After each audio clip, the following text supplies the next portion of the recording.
I think like the Black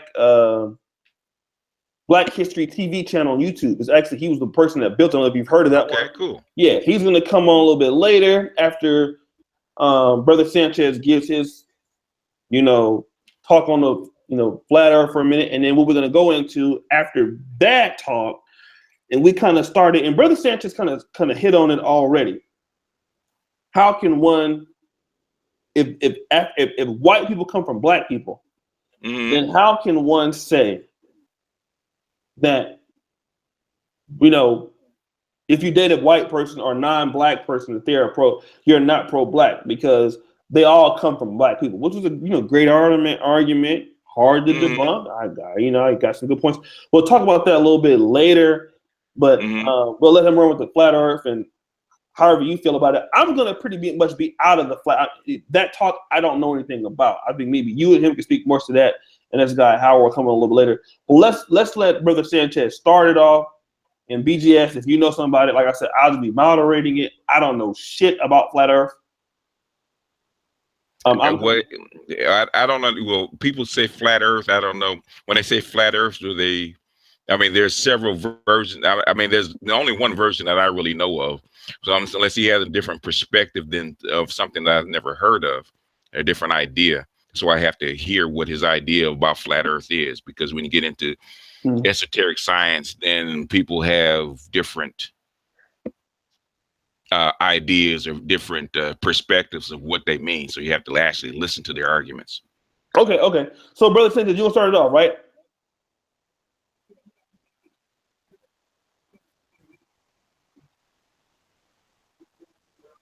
Hold on. Okay, first of all, let me say peace and love to all of my people, Black Power.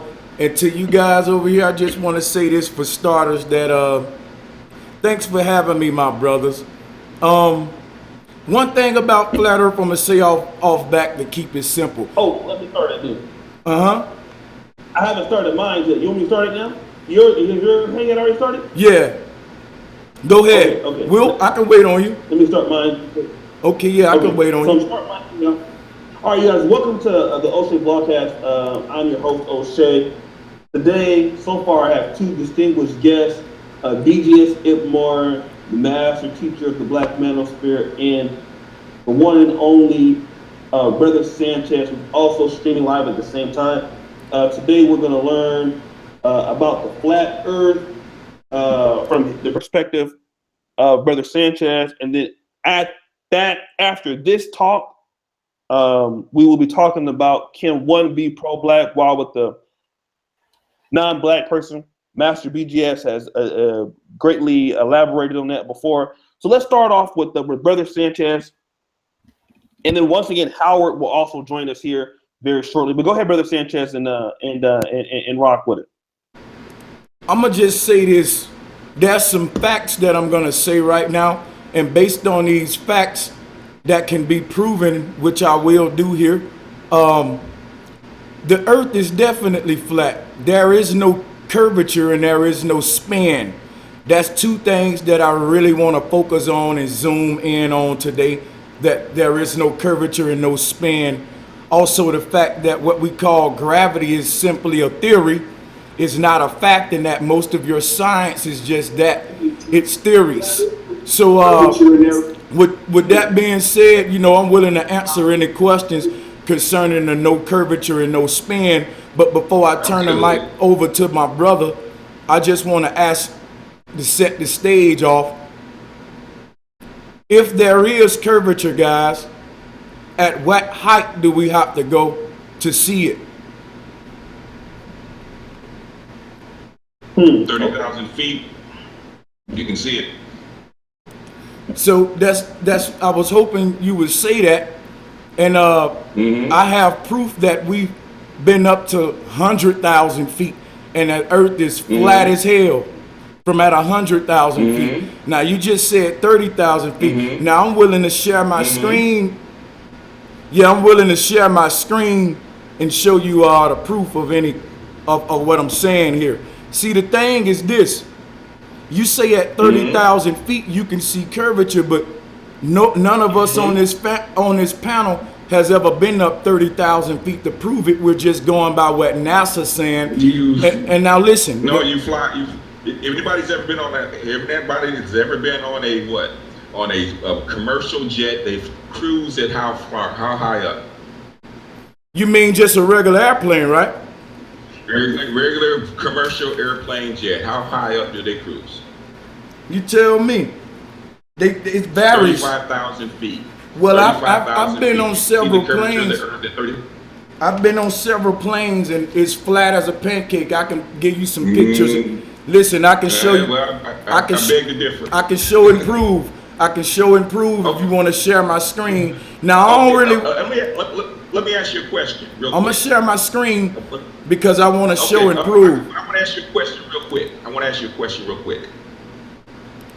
What if when you look out and you see planets, do you see anything flat?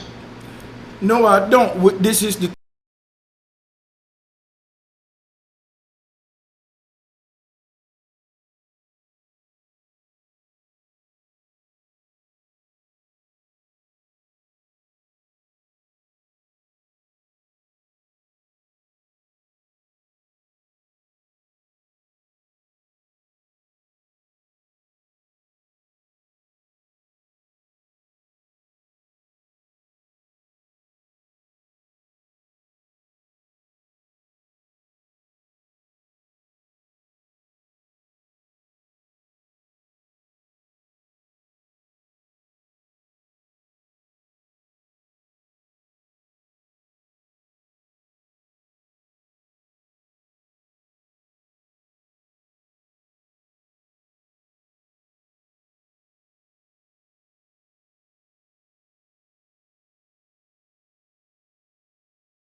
Ever been to the edge of the earth?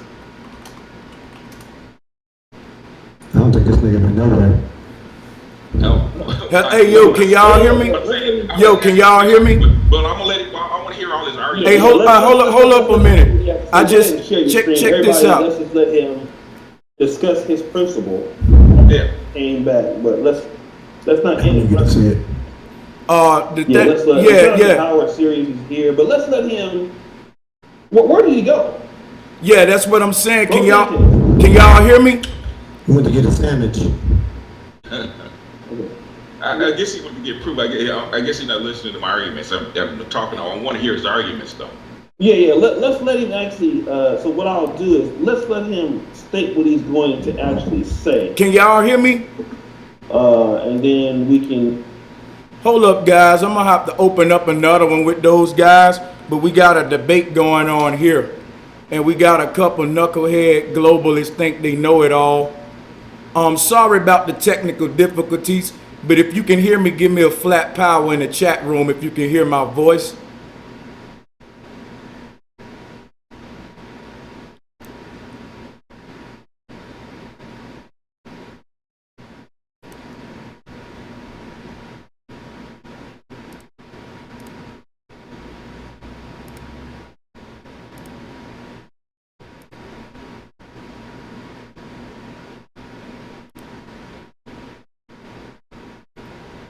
Hold on a minute, guys.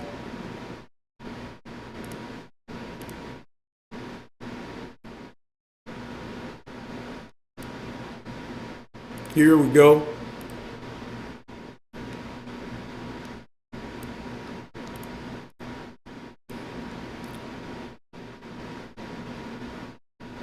Yo, can y'all hear me, man? Yeah. But let's just let Sirius talk here, and we'll go back to Brother Sanchez. And actually, we'll mute both people and let you talk. So go ahead, Sirius, just briefly. Oh yeah, so real briefly, because I know it's going to segue into this. I was talking to Oshay earlier about being a vendor on 125th Street, and I don't see my picture. Okay, so and being on the periphery, and know those guys in the conscious community, because Brother Sanchez, I know you guys had a discussion about the conscious community, and so Brother Oshay asked me, would you like to chime in? Because I have firsthand experience with dealing with the brothers, and so shortly, in a nutshell, there's no monolithic or consensus thinking. There's a whole bunch of schools of thought, and all those guys are different. And so I know that we're going to be segueing into that conscious community thing. So I'll just giving you that information. Okay, cool. So what we're gonna do is, because me and Brother Howard, and I'm trying to get BGS Ibmore, the master teacher, who is a lot very respected. We're actually trying to put a news channel together for Black men under Sirius, because he can do that and live stream us. So we're gonna try to get BGS to brain pick later. But let me do this. I'm actually gonna put Sirius on mute, BGS on mute for the time being. And then let's let Brother Sanchez go on with his discussion of the flat earth, and we'll do the debate rebuttals after he's done his, and that way it runs smoothly. Go ahead, Brother Sanchez. No doubt. Appreciate that. Yeah, I wanted to go back to what the brother was saying earlier about the planets being round, the sun being round, the moon being round. What I wanted to say is I hear that a lot.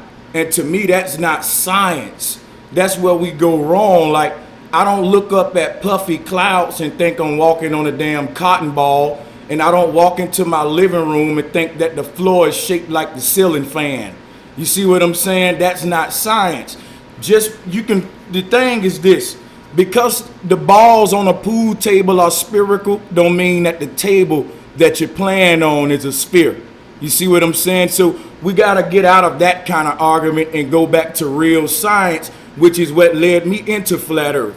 Because all my life, I only believed in a globe. And we know that science ain't a matter of belief. It's a matter of fucking fact. So when he told me that you can raise up 30,000 feet to see curvature, what flat earthers did was bought weather balloons, put cameras on them motherfuckers, took them up to 100,000 feet and saw that it was flat as a pancake.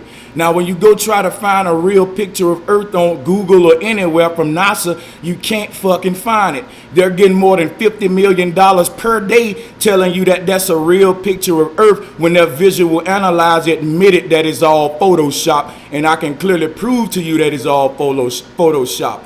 We also got to keep in mind that the first people who walked this Earth said that it was flat and they could prove it. The people who built the pyramids, they were flat earthers. You cannot align those pyramids up with Giza on a goddamn sphere. If we was on a sphere, we would have been saw different constellations and different, star systems in the sky over years and centuries, but the sky is still the same. Consistently, those pyramids are still aligning with the stars. So there's no change in parallax, which would be that would have to be on a globe. So that's the thing. We glorify the people who built the pyramids, but we laugh at their cosmology. And that's a trick that came from the Ptolemies when they invaded Egypt. So I can prove to you how we get how the globe came to Africans with historical facts. Our ancestors was not no globalists.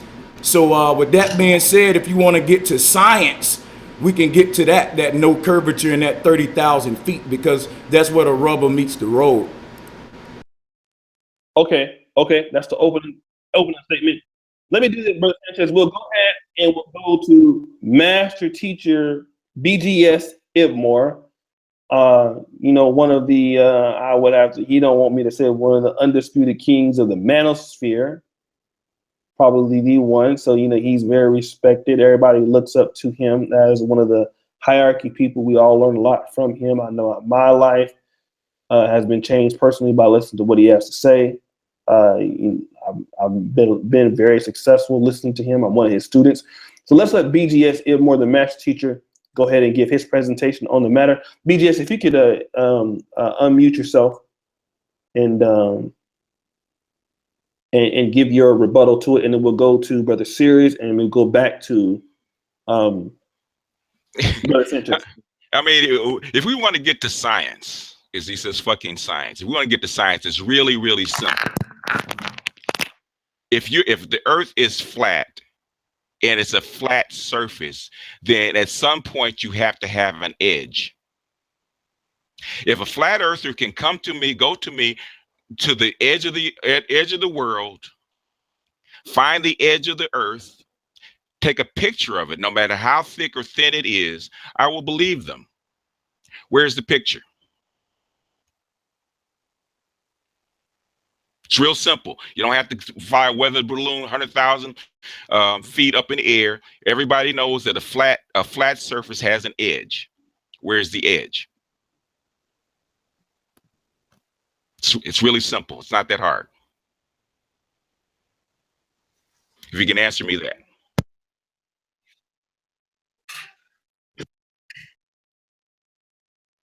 Sure. So the brother asked, where's the edge? The problem is, okay, yeah, let me speak for a minute. The problem is you don't know that Antarctica is not a continent, but that Antarctica is actually. My question. Hold on, brother. If you let me speak, I can answer you. I didn't cut you off, my brother. If you be quiet and let me speak for a minute, I'm gonna answer you thoroughly. All right? Okay. So here's the thing. You don't know that Antarctica is not a continent. It's actually an ice ring that surrounds the earth. Now I'm gonna share my screen just to show you what I'm talking about, because you really need to have an idea of it. Now after you see what I present, you can say whatever you want to say and I'll go with it. I'll either take it or leave it. But at least I want you to see my evidence, brother. That's all. Now if you can see my screen, I don't know if y'all can see this. So Antarctica is an ice wall that surrounds the earth. But now before you speak, I'm just showing you the actual pictures. Now you can see pictures of people on top of this wall. It's a huge ass wall. All right. Now this is going to take a minute. So let me pull out some more. I want to just show y'all something.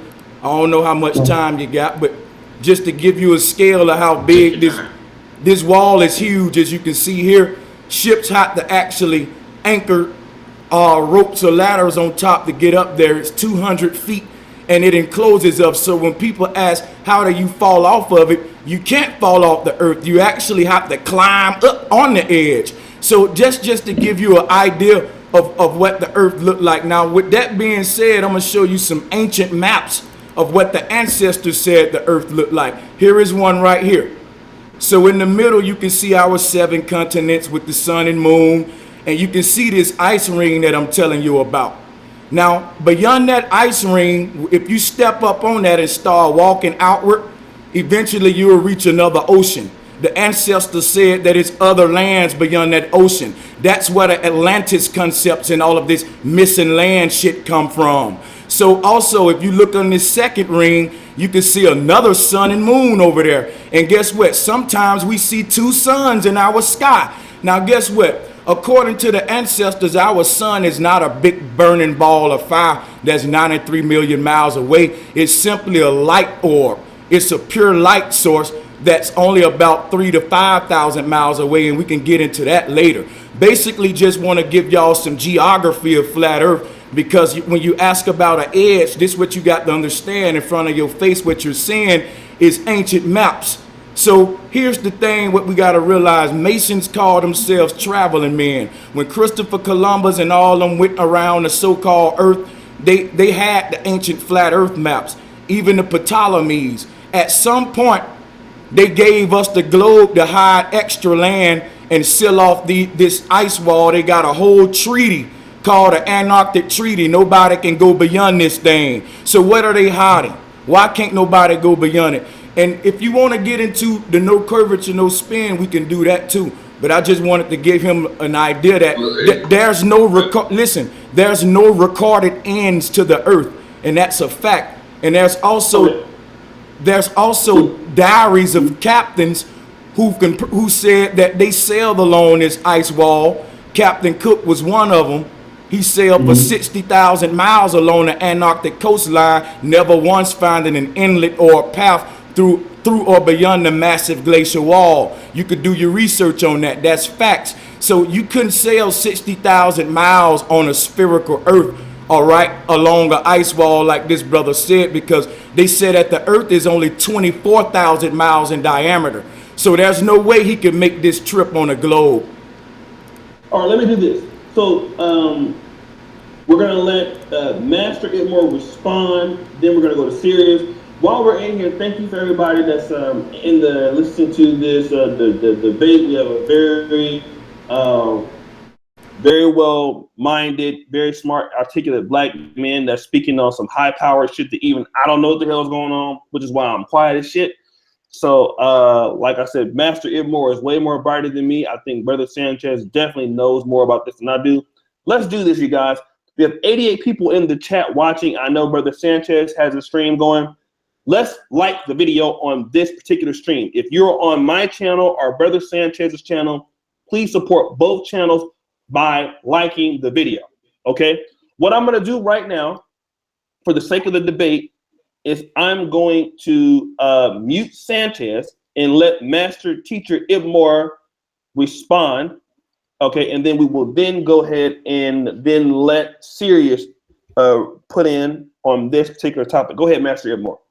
Okay, like I said, extraordinary claims need extraordinary evidence. If you're going to upend a spherical Earth and in orbiting planets and all this stuff that science uses every day, because the satellites up in the sky, if you don't believe that they exist, or the rockets that if you don't believe they exist, or the spaceships that we send out into the ethos, if you don't believe they exist, then you have to come up with a claim with pictures, not drawings, with pictures about the edge of the Earth. There has to be an edge. The Earth does not go on forever. There has to be an edge. If there's an edge, if there's an ice wall with space on both sides of it, I'll believe it. But you don't have pictures of it. You have drawings. Okay, everybody knows that Antarctica there's not an ice wall all the way around the world. If there is, where are pictures of circular ice walls going all the way around what we consider the Earth? You don't have it. You don't have it. You have polar patterns where planes fly over they have flown over, people have seen themselves fly over the polar caps. Okay. They do it all the time. You do it regularly on commercial flights. If I was going from Los Angeles to the Netherlands, I fly over the North Pole. There's people that have flown over Antarctica. They visited it. Lots of people have gone down there. It's not new. You do not have any proof, bro. That's what I'm saying.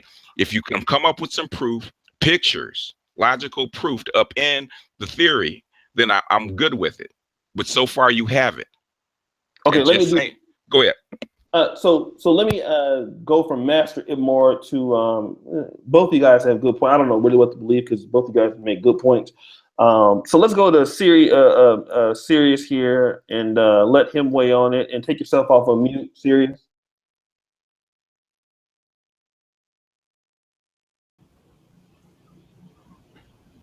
Okay, yeah, because we'll come right back to you. Sirius, do you have an opinion on this, and we'll go right back to Brother Sanchez. Oh man, the brother that just spoke, he articulated it way better than I can, Master.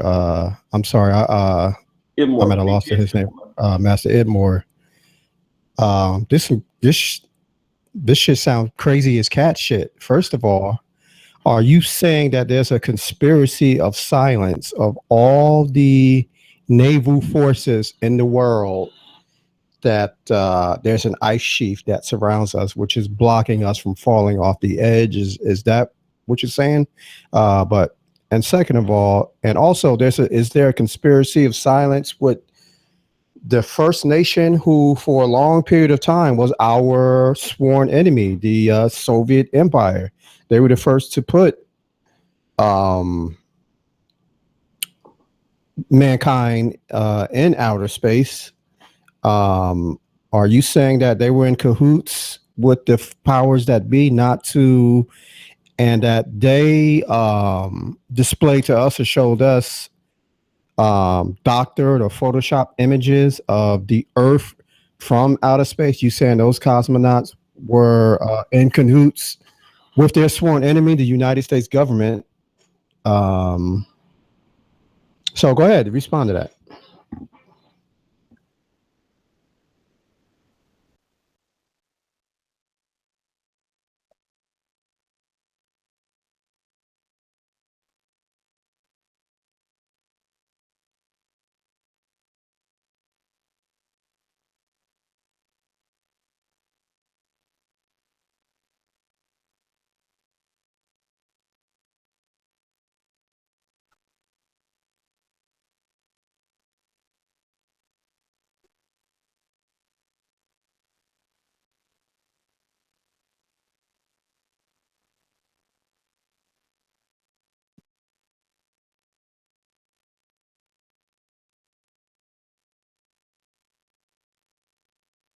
I said, not to cut you off, a conspiracy of silence of all the naval forces in the world, and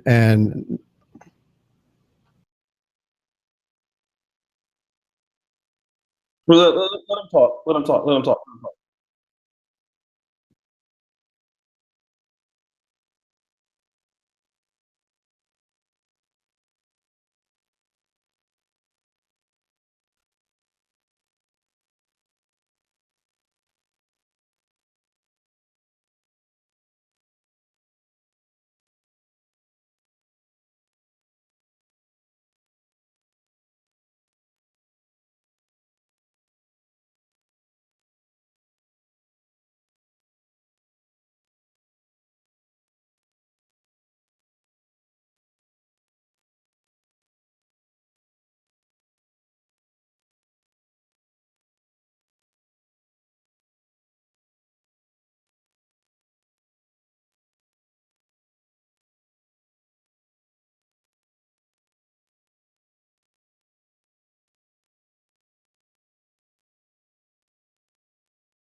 Bro Sanchez. Bro Sanchez, your followers on your stream are saying they can't hear you. Okay, my bad, guys. What I'm gonna do is I'm gonna just keep my mic running. I just unmuted it now. Pretty much what I was telling the brother was to summarize it on my side so we can move on. I was telling the brother that they haven't presented any visual proof. All right, I've presented visual proof of the ice wall that I spoke of. It's 200 feet high. A lot of ancestors describe it the same. If you look at all of ancient cosmology, they was spot on with the shit that I just presented. Now, this is not what we see in the globalist cosmology. So only thing I'm saying, for this to be fair, I screen share because, Oshay, you're a fair man. We show and prove. I spoke of an ice wall that surrounds the earth. Therefore, we can't fall off of it. I answer the brother's question. Now, we can't go and explore beyond that ice wall because every goddamn nation on the earth is part of a treaty. This treaty is the longest treaty that has ever been. All of these nations that's part of this treaty, they have been to war several times. They kill each other every day. But the only treaty that they agree on and never go against each other on is the Antarctic Treaty. So whatever these powers of the world are hiding from us is bigger than even the military fighting. And this is what people need to understand also. The fights you see in this North Korean war and ISIS and all of this shit is phony. What you see on the damn media and what's really reality is two different things. So if you think that it's different countries going against each other, you a fool. Wars just for population control and to generate money. The only people lose in the wars the have-nots. Different poor people's children that going to kill each other. The rich people win. So these presidential people are in on a big secret against the masses. And these bloodlines go back for years hiding this secret. And I would love to share this stuff with y'all. But you got to give me a minute to build, Oshay, because you got to admit them brothers had a lot of questions. And if I don't really want to leave no stone unturned. real quick, so who's the arbitrator of this big secret? Is it like the Anunnaki that's refereeing? See, listen. Who stayed silent? I don't deal with all this Anunnaki talk. I'm telling you, real powers that be. Every astronaut that worked for NASA is a goddamn Freemason. You can't be an astronaut without being a Freemason. And guess what? That's a fact. You can't prove me wrong with that. The first astronaut in space was a Freemason. So this is the thing. Only thing I'm saying is this. We got to do with this. That's just obscurity. What's Freemasonry got to do with this? Freemasons call themselves. Okay, listen. Let me answer your question. Freemasons call themselves traveling men, meaning that they go to places you'll never go. Now you say, what Freemasonry got to do with this? Let me share let me share my screen again. Oshay, I want you to get this on your side too, because I don't know if y'all know this, but you asked a good question. Let me research something. Here you go right here. This is Freemasonic cosmology. This is not no globe. Let me say that. So what is the big secret? This compass and square is actually cosmology. That's Nut and Gale. That G represents Gale. It represents the ground. It represents an infinite plane. They also represent it as a checkerboard. The compass represents the North Pole, where all compasses point, where you have to compass. All right, that's your etymology. That's your Nut. Now, if you look at this Masonic cosmology, what I'm showing you, this is not a solar system. Here is the square checkerboard, and you can see above is the sun and moon, and the North Star right there, which never moves. The North Star never moves, and all of us can look up at the North Star at any given time on Earth. That couldn't happen on the globe because it wouldn't be visible to the people on the other side. So we're being lied to. We agree that the government is lying about everything until we get on cosmology. Now I'm showing you Masonic cosmology in front of you. And I can also go and show you, hold up, Kemetic cosmology. Here's Kemetic cosmology. And you can see that it's the same as Masonic cosmology. So the Masons is just hiding your history. They hiding your cosmology. See, what happens is we never witnessed a cataclysm on Earth. They got trillion-dollar budgets saying that they need a space program to prevent cataclysms from happening, to move meteors out the way, when our ancestors said that the Earth was a stable realm. It wasn't a planet.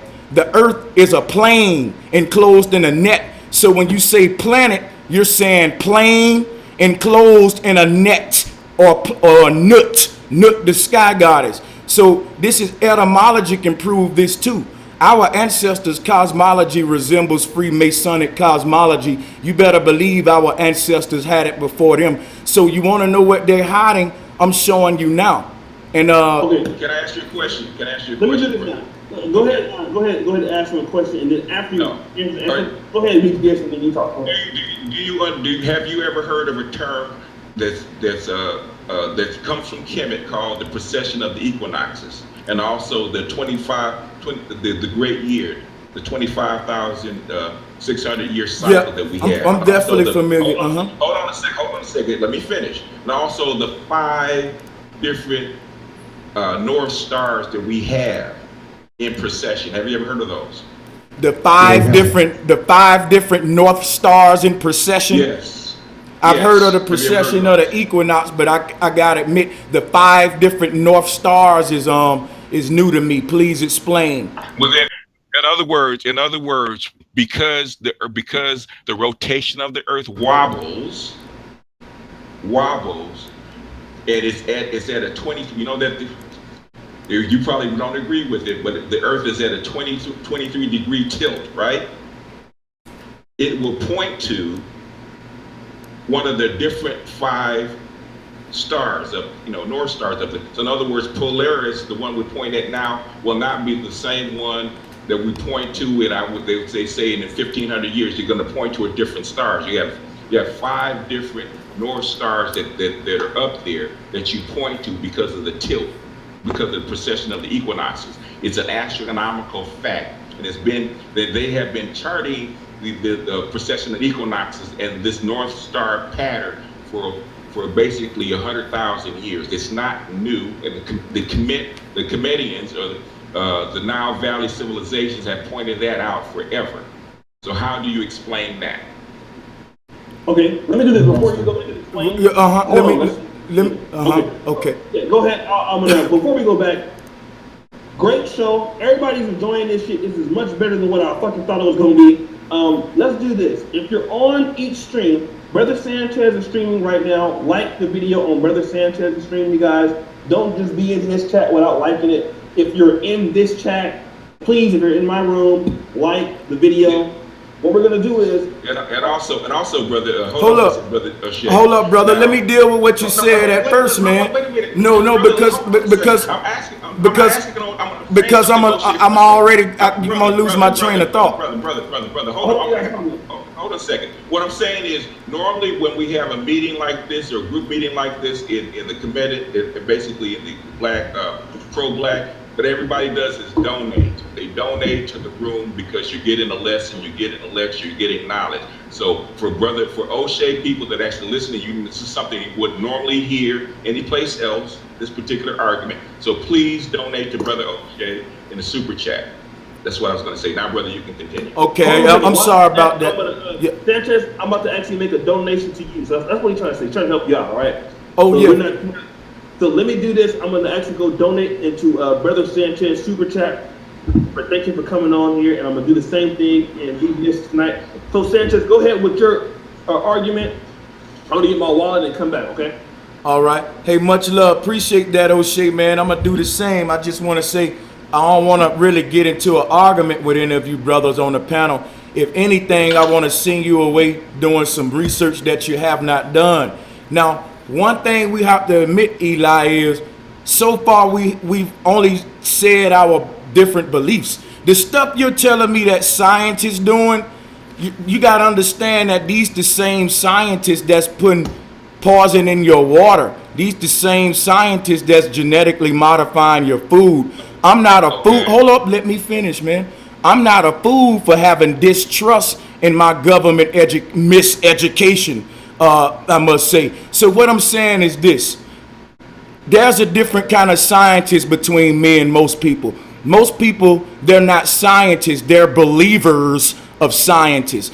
Because you believe somebody who said they did some research or sent the damn raggedy ass module out into so-called space, don't make it true. It just means you believe their science. But a science ain't a matter of belief. It's a matter of fact. It's a fact that what we call out there with the sunset is the horizon. It's called a horizon. Hold up, wait a minute. I didn't cut nobody off. I didn't cut nobody off, yo. Let me finish. Let me finish, yo. You can't go on a monologue, so you got to have a dialogue. Look, brother, when you was building, when you guys was building, man, y'all bombarded me with questions, yo. And I said, you know what, man? I'm gonna tell you like this, brother. If you got somewhere to be, if you want microwave shit, I can't give you that. This is stuff this is stuff I've been researching for the past year. And if you want me to give it to you in one short minute, that's your problem right there. So if you ain't got the patience enough to... I'm trying to improve it, like, on your 5-minute rant. Well, I don't appreciate being cut off for the second time, though. You know what I'm saying? I don't appreciate being cut off because frankly, it's nothing you can teach me about a globe that I don't know. And before we go any further, since Eli want to keep cutting me off, let me ask you a question, brother. Yes, how many miles away is the moon exactly? How many? 250,000. Okay, and how fast is the Earth spinning? The last I heard, the Earth was spinning at, if I can remember, it's like I think they said it's like 6,000 kilometers a minute. Yeah, an hour. 6,000 kilometers an hour. Yeah. 6,000 kilometers an hour. An hour at the surface. Yeah. At the surface, 6,000 kilometers. Okay, I'm just asking, man. I'm gonna let you ride with that. Okay. But the thing is this: they said that it's spinning at 1,000 miles per hour. But here's the thing I want to point out to you about this whole debate. Mm-hmm. Horizon is called horizon. The root word of horizontal is horizon. It's not a curvizon. It's not a curvizon. It never bends. There's no recorded edges to the earth. Now, with that being said, the question I want to ask you is, how far up do we got to go to see curvature? And when are you going to show me a picture of a ball earth? Because really, I'm going to tell you something right now. And it's real talk because I don't want to continue circular arguments. This some real spit what I'm going to say right here. If we had a real picture of Earth, do you think me and you would be having this debate? If they gave us a real picture of Earth, I couldn't argue with that. I have to look at that shit and say, damn, man, Yep, it's definitely a All ball. the pictures of Earth are fake, and I just want to ask you this quick question. So, have you been to the edge of Earth, and have you witnessed this ice edge? And in other words, where'd you get your research from? Where you learned? Because no one was born with this stuff in their head. You have to have happened upon this information. So, if you can enlighten us on your journeys, your eyewitness experience, or who you learned from. Cool. Well, I'm gonna just ask you guys a series of questions, and we're gonna see how well. But answer the question first, though. Oh yeah, that's what I'm gonna do. I'm gonna answer the brother question right now. Yeah. So let me answer your question with this. This is what led me into flat Earth. Ultimately, I was a globe head, man, and when I heard about flat Earth, I went on YouTube trying to find shit to debunk it. I fucking cut out video clips with little funny shit in it to make fun of them. I started researching about it, and the more I looked into it, the more I said, you know what? Damn, this shit is real. Like, I really can't debunk it. And I'm gonna just start with a series of questions. I got a couple of questions for y'all, and I just want to see how well you answer. If the brother just said the Earth is spinning at 1,000 miles per hour, I want you to think about that now. Think of being on a merry-go-round and just being spinning less than 20 miles per hour, and you be ready to vomit. Now think about it. He said the Earth spinning 1,000 miles per hour. I want to ask you something. If the average commercial airliner fly, let's say, a maximum of 600 miles per hour, and the Earth is spinning 1,000 miles per hour, and that airplane take off in the same direction that the Earth is spinning, wouldn't it have to add 1,000 miles per hour to account for that extra speed? Otherwise, that city will be going the fuck away from it. Furthermore, with that same question, what I want to ask is, if the Earth was spinning 1,000 miles per hour, why don't the airplane just hover off the ground and let the Earth keep spinning and then just drop down when the city get beneath it? That's just one question. We'll start there, and after you answer that, I got some more. Let me do this. To be fair, I think what the brother asked, Brother Sanchez, is, has he been to the edge of the Earth? Right. I'm going to go ahead and assume that he has not. And what I'm gonna say is this too, Oshay. None of you have ever been to space. None of you have never seen planets like they show you. You look up in the sky and see twinkling. Hold up, wait a minute. Hold up, brother. The moon. No, what I'm saying is this. When you look up at stars, you're looking up at twinkling lights. I see the circular moon, I see the circular sun, of course, but when I look up at the stars, hold on. Wait a minute, brother, I got a telescope, that's what I'm saying. Now, I can show you footage of what a star looked like when you zoom up close on it, and it ain't shit like what NASA's showing. Hold on. Planets. Yeah, planets are stars, so when you see planets as stars in the sky, those little lights you see, if you zoom in on them, scientists said that, for example, Mars is a red ball, but when you look at it in the sky, it's just a twinkling red light. Now, let me show you something. Let's just stick to the planets that are in our solar system. That's what I'm talking about. Those are not planets. Those are stars, is what you're telling me? Let me show you. I'm going to show you a picture. That way you can look at the picture, what I saw, and then you can critique it better. So, do this, but after this, after you guys do this, let's move to the second part, which is one being pro-black while they. No, don't do me. No, we're gonna give you a chance. We're gonna let you give you the closing thought. You're gonna get the final word. Let me finish. Let me finish with this, so I can free y'all mind. So check this out. Here's real footage of what planets look like, and I can give you video footage too. This is when you zoom in on Mars. It's not a red planet. It distorts. That twinkling you see, it never changes. Let me show you some more. Hold on. Let me show you some more. Here is a picture of this here is, I believe, Neptune, or one of them. This is not the Neptune that NASA give you. Look at this. So listen, when you go to NASA, right? When you pull up, for example, check this out. If I go and pull up Mars, this is what I get. This is CGI. Now they all admitted that all of their planets, all of this shit that you pull up online, even right now, if I do this, if I say Earth, Guess what I get? CGI. None of this is real. Are you telling me when I looked at your anus with with the telescope, those wasn't rings that I saw? I'm finna show. Guess. I saw a hologram. What did I see when I looked through the telescope at your anus? So I saw that it was full of shit. So guess what I'm gonna do? I'm gonna show you. I don't know if this brother serious or not, but I'm talking science. He look older than me. I ain't here to be no damn kid. So I'm gonna stick to the science. Let's be respectful. Yeah, let's go ahead now. Let's make your final presentation. We're gonna move on. See, that's what I'm saying. Hold on. Yeah, go ahead. Yeah, I was just gonna say I'll show him some video footage of what stars look like when you zoom in on them. I really think y'all ought to check this stuff out if you're really serious about, because this stuff you haven't saw. And the thing you need to ask yourself is this.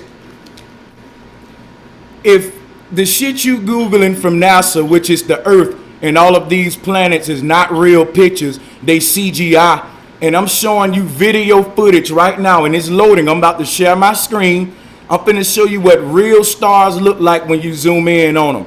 And after that, you can make your own mind up, okay? Now, the ancestors called the stars simply light beings, light fixtures. They never called them as solid things that you can land upon. This is where we get the song Twinkling, Twinkling, Little Star, because if you look at the twinkling of the stars, it proves that they're not physical. And I'm about to show you that now. So check this out real quick. Hold on. Let me open this up.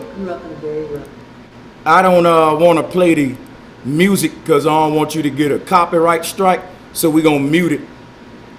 Okay. But share my screen. And let me just fast forward here. Hold on. So, hold up a minute. You know what? I'm going to have to get this off of YouTube. I'm going to have to pull it up real quick. Just make your final case so we can move on.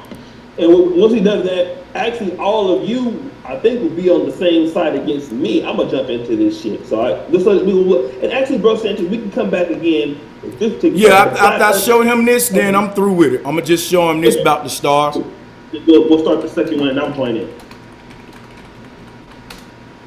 I might get waxed because I'm kind of drunk, but I'm in practice. What you been drinking? What you been drinking? Boy, whatever they've been selling, shit. That nigga you. You know. Anyway. All right, here we go. What? Yeah. Check this out right quick. Hello everyone. I have some real. So this is this is video footage of the planet Venus. That's right. So check this out. I just want you to pay attention to the footage. This is what they show us. Now that's all CGI animation, but what you about to see is what we really get. This is NASA's fuckery right here. CGI animations. Now, what you about to see, yeah, all of this is CGI animation with this burning sun. So you think it's a camera that can be that close to a sun that's supposed to be as hot as they say? Get real. Where that camera at? I want to buy it. Now this is what we see from the planet Venus. This don't look like nothing solid. I see holographic distortion. The ancestors call these, they didn't say they was planets. They said that these were wandering stars. So what you call planets today, our ancestors call wandering stars.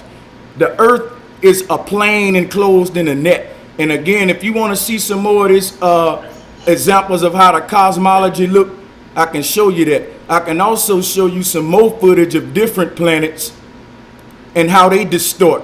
So this can't be nothing you can land on. Especially it can't be no light years away, the fact that you can zoom in on it that close. All of this proves what the ancestors said and disproves what NASA said. That's why when you look at Nightingale, it don't resemble no damn solar system. So I choose to believe what my ancestors said as opposed to what NASA's saying. Plus I can prove this. I can't prove none of that CGI fakery that they giving us. I'm showing you real footage right here of what planets look like. You seeing how they constantly change colors. Look at here, this Mars right here. Well, that's Betelgeuse. Look at it. Look at these different light bands and how they glow. These are supposed to be solid planets. Look at this one. This is supposed to be a solid planet. Just like we saw with Venus. Go ahead. Yeah, just like we saw with Venus, all of these planets behave just like the ancestors said, dynamic light orbs. They never, it's the same shade or light. They're so dynamic that they're forever changing their if you look at them, you can see how it's always changing. It's never the same light, shade, and color.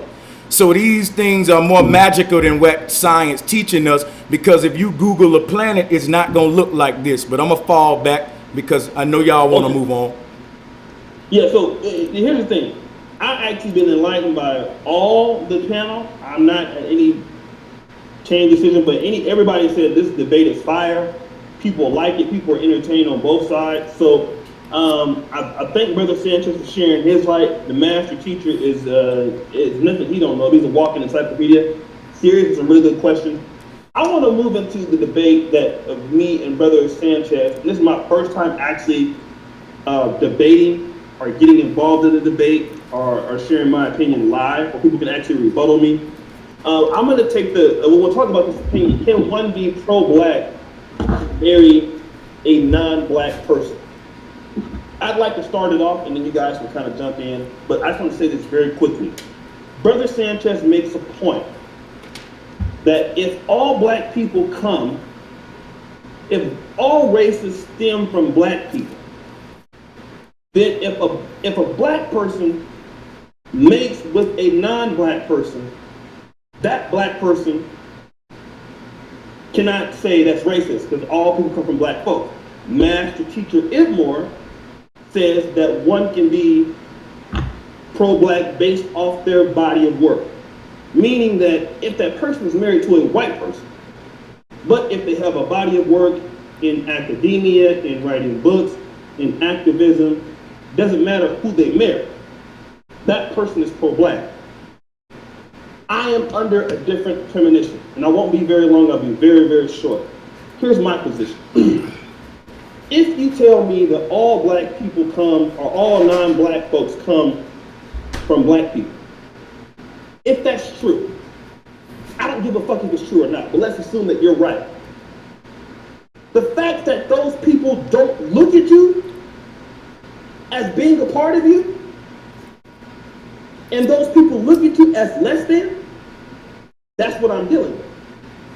And if you are a black person and you complain about any sort of white supremacy, even if you have an extensive body of work that talks about black people and the plight of the Negro, but yet you are willing to negotiate or deal sexually or reproduce with a group of people that will produce a mulatto baby, which means that mulatto person will have a higher position than a Negro. It doesn't matter what your extensive body of work is, because you are a fraud to that work. And the reason why you're a fraud to that work is, number one, the people who came from you don't fuck with you. And you understand the plight of the Negro, and you understand that those people don't fuck with you. But you complain about those people who don't fuck with you. And you have the nerve to mate with the same people who don't identify or don't relate to you and want to keep you oppressed, but then you want to complain about it and then go to those people. That is like a Christian pastor telling somebody that, hey, you know what? You shouldn't sin, but you're out there fucking your church members. There is no difference regardless of the extensive work that one has. You cannot be conscious, in my opinion, if you agree on the black struggle and the black history and black culture, dealing with the group of people who do not identify with that same culture, and they look at your culture as being less than, not as an individual, but as a group of people. That's my position. Whoever wants to rebuttal it can come in. Then we're gonna have to start tossing out a whole lot of people that basically built the groundwork of our movement and what we call the pro-black movement or the consciousness movement. You got to toss out a whole lot of people if you do that. So if you don't want to take the building blocks of what you actually built your movement on or your consciousness on or whatever, then that's fine. Okay, if you want to say, oh, we're only going to accept the people that are married to black people and the folks that have something to contribute, that have built our knowledge as basis of black people, then that's another thing. So you're going to have to choose. Well, here's the deal. Can you hear me? 1, 2. Very good. Okay, so there's a racial pecking order that's based on what I call a looks hierarchy. And the dominant society or the people with a certain look who rule this planet look a certain way. And you're either one or you're not. So you have them, and then you have the opposite spectrum of them, which is us. Now, unfortunately, as painful as it may be, from their point of view, we are not them. So we're at the bottom of that hierarchy. We're at the bottom of that totem. So with that being said, you're gonna have to choose a side. That's just the way it is. You can talk your way out of it and wish that it wasn't so, but that's just the way they see it. You're either one or you're not. That's what Dr. Clark said. Either one or you're not. So in my opinion, no, you cannot be pro your community and date outside your race. That's just the way it is. Some of us, we don't, the beauty standard, the world beauty standard is the European standard for a lot of people. And I don't fall into that. My features and my physical characteristics. So, you know what? That's the way it is. I have to rock with my own people. And that's painful to live in this society because we want to be, we're human beings, we're social creatures. We want to be a part of the society as human beings. And it's a painful thing to walk the earth in a society where you don't really belong or you're the designated enemy. This is a martial society, military society. All societies need enemies to galvanize the people. So we've been designated enemy. That's the way it is. We're gonna have to deal with it to overcome. So that's sort of my intro into this thing. Yeah, race is a class. It's not. It's a made-up class because if that was the case, the mulattoes or the folks that were mixed wouldn't be considered black. It's a legal and a political class. It's race is only a concept that's been around for good God, a couple hundred years at best. Even the Europeans that enslaved African people knew that it was a group, just like any other tribe. If you're Igbo or whatever in Nigeria, okay, you're a different people because you're part of a different tribe. And back when, that's what it was seen. Even that the Spanish caste system that was invented back in the 1500s knew that it was a group. It had nothing to do with race. Race was an invention by the Germans in the 17th or 18th century. Race is a fiction. There's always been tribalism, but a lot of that tribalism is based on a looks hierarchy or features hierarchy as well. It's complicated, it's a lot of components based on, this tribalism. So the race scientifically, as we know it, which was sort of codified by the Germans, phrenology and all that type of thing, but there's always been, racial wars as well as tribal wars going back to the beginning of time. Yep. Let's listen to, is that Jay Black from England, London, or United Kingdom? If that's him, shout out to him. I'm a fan of your channel. Let's go ahead and listen. Let brother, as they say in the conscious community, let brother Sanchez build on this topic. Well, yeah, me personally, I've risen to a point of my consciousness where I see a big chessboard where there's only two races, and that's haves and have-nots. The hidden thing about the top of that pyramid is that we can't see that what we call white supremacy is more so global supremacy, if you ask me. The white man could never do it alone, and there was always mighty black men who made sure we stayed down and who put us in this position in the first place. So long as we keep that in mind and realize we our worst enemies, because the problem started with us and it ain't gonna end but with us. So point anywhere our fingers anywhere outside of us is the problem.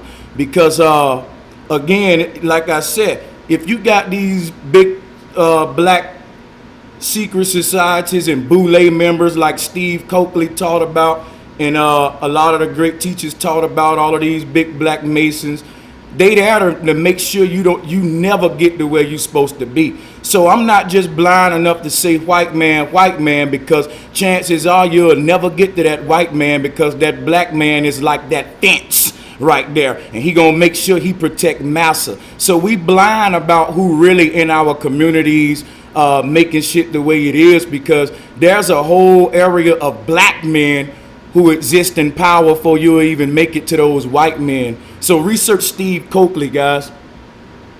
So I disagree with that. Not to cut you off, though, Shay, real quick, because Professor Smalls, Marcus Garvey, Martin Luther King, Dr. Ben, our pro-black general Khalid Muhammad, these were all master masons. At least they were nobles to 32nd degree. Yeah. So all that spooky shit. Masonry and Freemasonry and two different things. Get your research up, Jack. Get your research up. No, let me tell you what Masonry is. Nah, bro. Right, well, see, okay, guess what? Let me break. Bro, it's different kinds of Masons. I'm a Mason. No, let me tell you.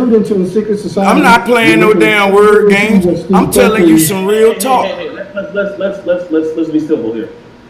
Go ahead, brother.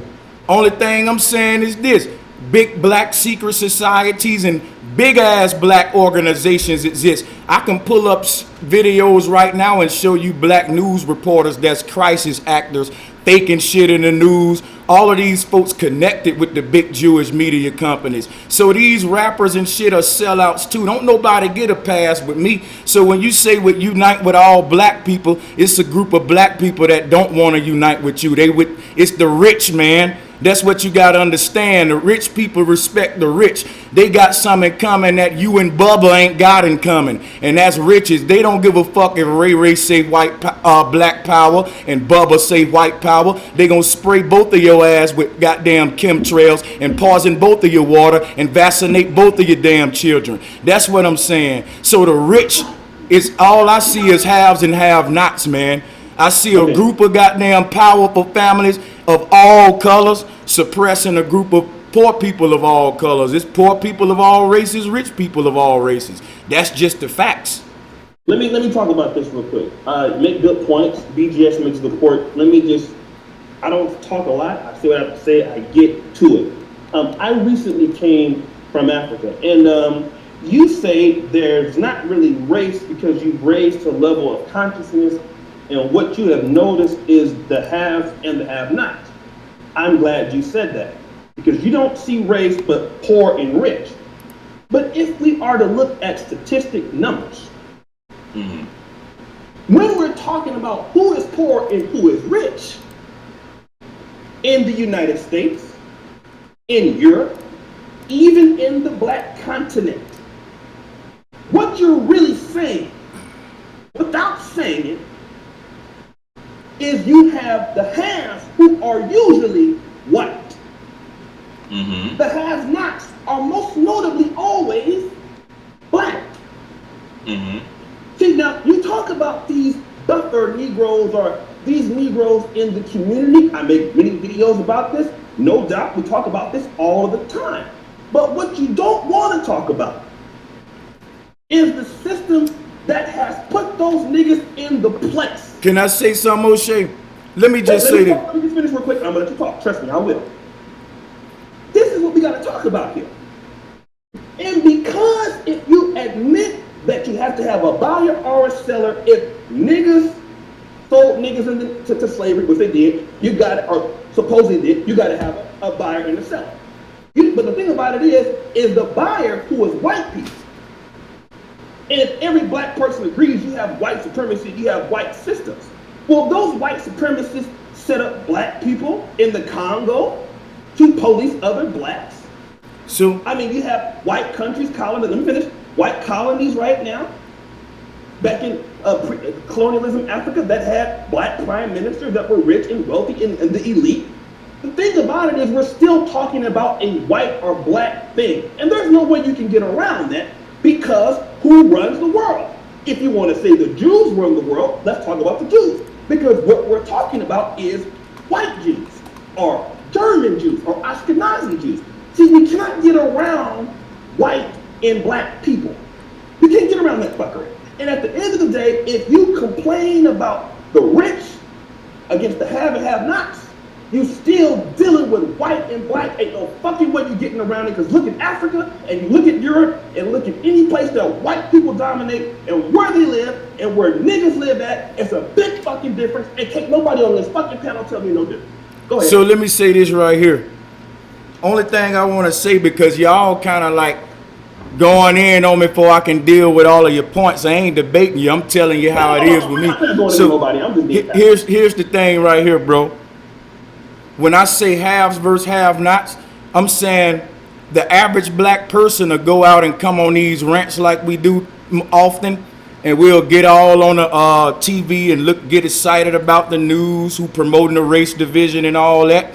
But guess what, though? We walking past murders on our way home. We walking past dope boys and all that on our way home, and we go yell at the TV. We go yell at the screen. So when I say we are our worst enemy, I'm saying this right here. Look at how eloquently you just broke that problem down, how black folks got these problems. We got an abundance of that. I'm pretty sure the next two guys on this panel can go in and tell you all the history, how black folks got down, how white folks keeping us down. You can get all the Hidden Color series. You can go on damn YouTube and see over 100,000 of videos telling you how we got in this position. No solution, no. No solution. So what I'm saying is this: if you think the person who put you in this position gonna give you the solution, you a fool. So why spend your time mentioning a white man when the solution gonna come from the black man? I don't have time to keep bitching about the white man when I've made up in my mind he's gonna do what he's gonna do. Now I gotta do what I gotta do. Because if the white man put the drugs in the hood, then I got to not sell them, since I know he gonna put the motherfuckers down. I never seen a group of people that can diagnose they damn symptoms so good but never treat it. Never treated. If you went to a goddamn doctor and all he did was give you the symptoms and never treated you, you'll say you got ripped off. But this all the fuck we do. And I'm not that type of guy. I'm not a shoulder you can lean on. I'm two hands that's gonna stand your ass up. But can you be pro-black while dating white women? Man, I don't care about no being. Listen, let me tell you something. Fuck these titles like pro-black and this and that, man. Let me tell you something, dude. Professional black. Professional, what up, man? Listen, let me tell you something. This whole pro-black thing is deep because, first of all, black is not a nation. Black is not a land you can identify with. So this whole pro-black thing is a clique. What is it? Define it. Because if I ask 10 pro-blacks to define it, I get 10 different definitions. I'm not about being pro-black. I'm about being pro-logic, pro-life, goddammit. Well, let's talk about this. Let me jump in. Okay, this is why I came onto YouTube. You know, because I've been researching this stuff, and basically me and my partner, we've been doing this stuff for the past 14 years, okay? And what black people are doing, what black people continue to do, is fight the last war. That's what human beings do, okay? If you look on the horizon, if you look what's going on in the world, you look what the white people are saying in Europe and every place else, white supremacy is going down quickly. And we were worrying about white supremacy when white supremacy right in front of our eyes is dying, and they're telling you that it's dying. So we keep recycling this age-old bullshit that we have been listening to for the past 100 years, and we don't know that the cycle of time is changing and the shift is on, okay? 500 years ago, black people were in Europe, dominating Europe. sleeping with white women, basically changing the color of your, basically. Is that what you want to continue? What I'm saying is that's what happened Sleeping with white 500 years women? ago. No, what I'm saying is it doesn't matter, and it won't matter in 20 years because Yes, you're able it to does. change. Okay, in 30 years you'll be able to change your color at will. What I'm saying is biologically, you'll be able to, if you want blue eyes, white skin, straight hair, whatever it is, you'll be able to change it to cellular level in about 30 years. It won't matter. It won't matter. If you want a white baby, if you want to design your baby to have whatever color or whatever features you want to have, that's what's going to happen in 30 years. It won't matter. The thing is that we have to worry about what's going on right now in front of our Yeah. So face. is that germane to this topic, to this question right now of the show? You said we'd be able to. That's not germane to what the question is. Can In you other be words, pro yes, you yourself can. Yes, you sleeping can. with white women? Okay. So all right. This J.A. Rogers said, we all read J.A. Rogers' Destruction of Black Civilization, right? We've all read it, right? We all co-signed that Most book, of us right? have. Huh? We all Many of us co-signed that have. book. But We all co-signed that book. He's married to a white woman. He would never got published if it wasn't for his white wife. that's unfortunate for him. So in other words, are we gonna throw the book out? Let me do this real quick, y'all. Maybe. So we have some other guests that have come from the flat Earth community. So I want to show some respect to some of these brothers here. We're gonna come back. I don't know how many brothers are here from there. It looks like maybe 4 of you came. So let me just do this real quick, and we go back to BGS, and we go back. Let's get to some of these brothers here. I know how many was y'all was gonna come at the same time, but let's do this. I'll start from one stop 4. Let him introduce himself. I'll go to FamG. I'll go to Food Clothing. I know it's gonna be a lot of us on the stream. I'll actually stop debating for the sake of moderating. Once again, before I do that, I want to say you made great points, Brother Sanchez, but really great points. I think I made some great points. We're all building and learning. Let's start with this brother here, man. One stop 4. Let's let him introduce. What's going on, man? I can't hear you, fam. I think you maybe let's try to get you on here. Hello? All right. He's on mute right now. Yeah, unmute yourself. You're on mute. Okay. In the Hangout settings, unmute yourself. Yeah, unmute yourself. Yo, What's going on, fam? let's go. You been exposed, bro. Okay, you've been exposed. Okay, and you came How y'all doing? pretty good. And you came based off of Brother Sanchez, right? Absolutely. I ain't like what I was saying, you know. I come to support my brother, and you know, it is what it is. Like I say, it seemed like y'all, a lot of these brothers is running for that from that body bag that Brother Sanchez was trying to. Hold on. Or sleeping with white women? We're not doing the flat Earth debate right now. This is no more flat Earth. We're on a new topic. So okay, what's the topic? Because I can run it without. Okay, what we're talking about right now is can a person be pro-black while married to a non-black person or conscious? That's absolutely. Explain why. How can the color of a skin of who you in love with and stop you from loving your culture? How? I don't let nothing. That's just like me saying because you know, somebody got a promotion, I'm not gonna stop. I'm gonna just stop trying. It don't make no sense. If I choose to fall in love, with somebody from a different culture. Y'all like to use the term race. I use the term culture because that's what it is. We're just different. We have different cultures. You understand me? That's not gonna stop me from loving my own culture. And that ain't gonna stop me from being pro-black. Well, I mean, I look at it like this here.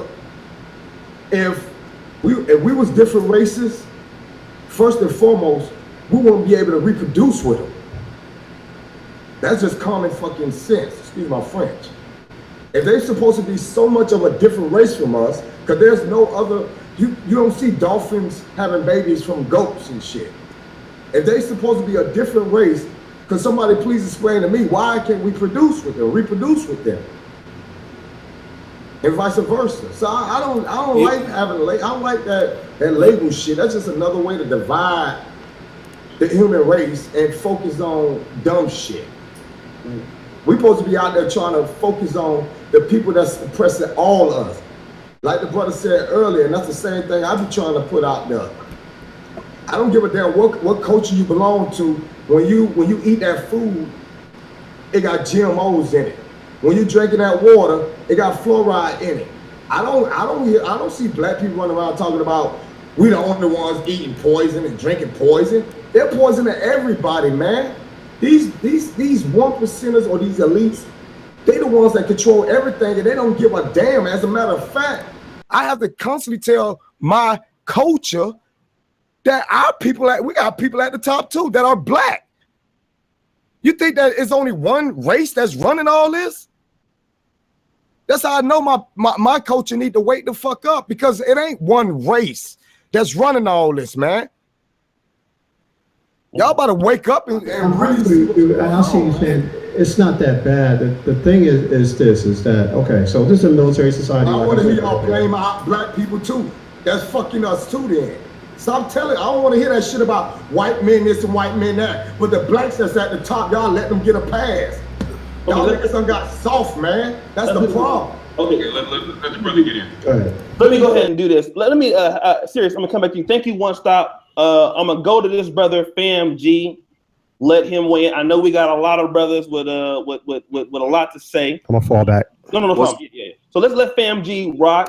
What's up, Fam G? Welcome to the show, man. So thanks for having me. Peace, love, respect to the panel, both sides. Caveat to what been exposed has just been saying. He took the words right out of my mouth.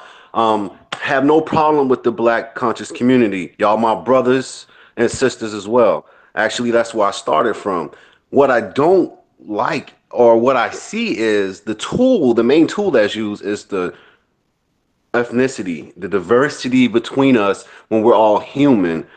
And the topic at hand that we have about dating of the race, heck, like the brother was speaking earlier about the book being published.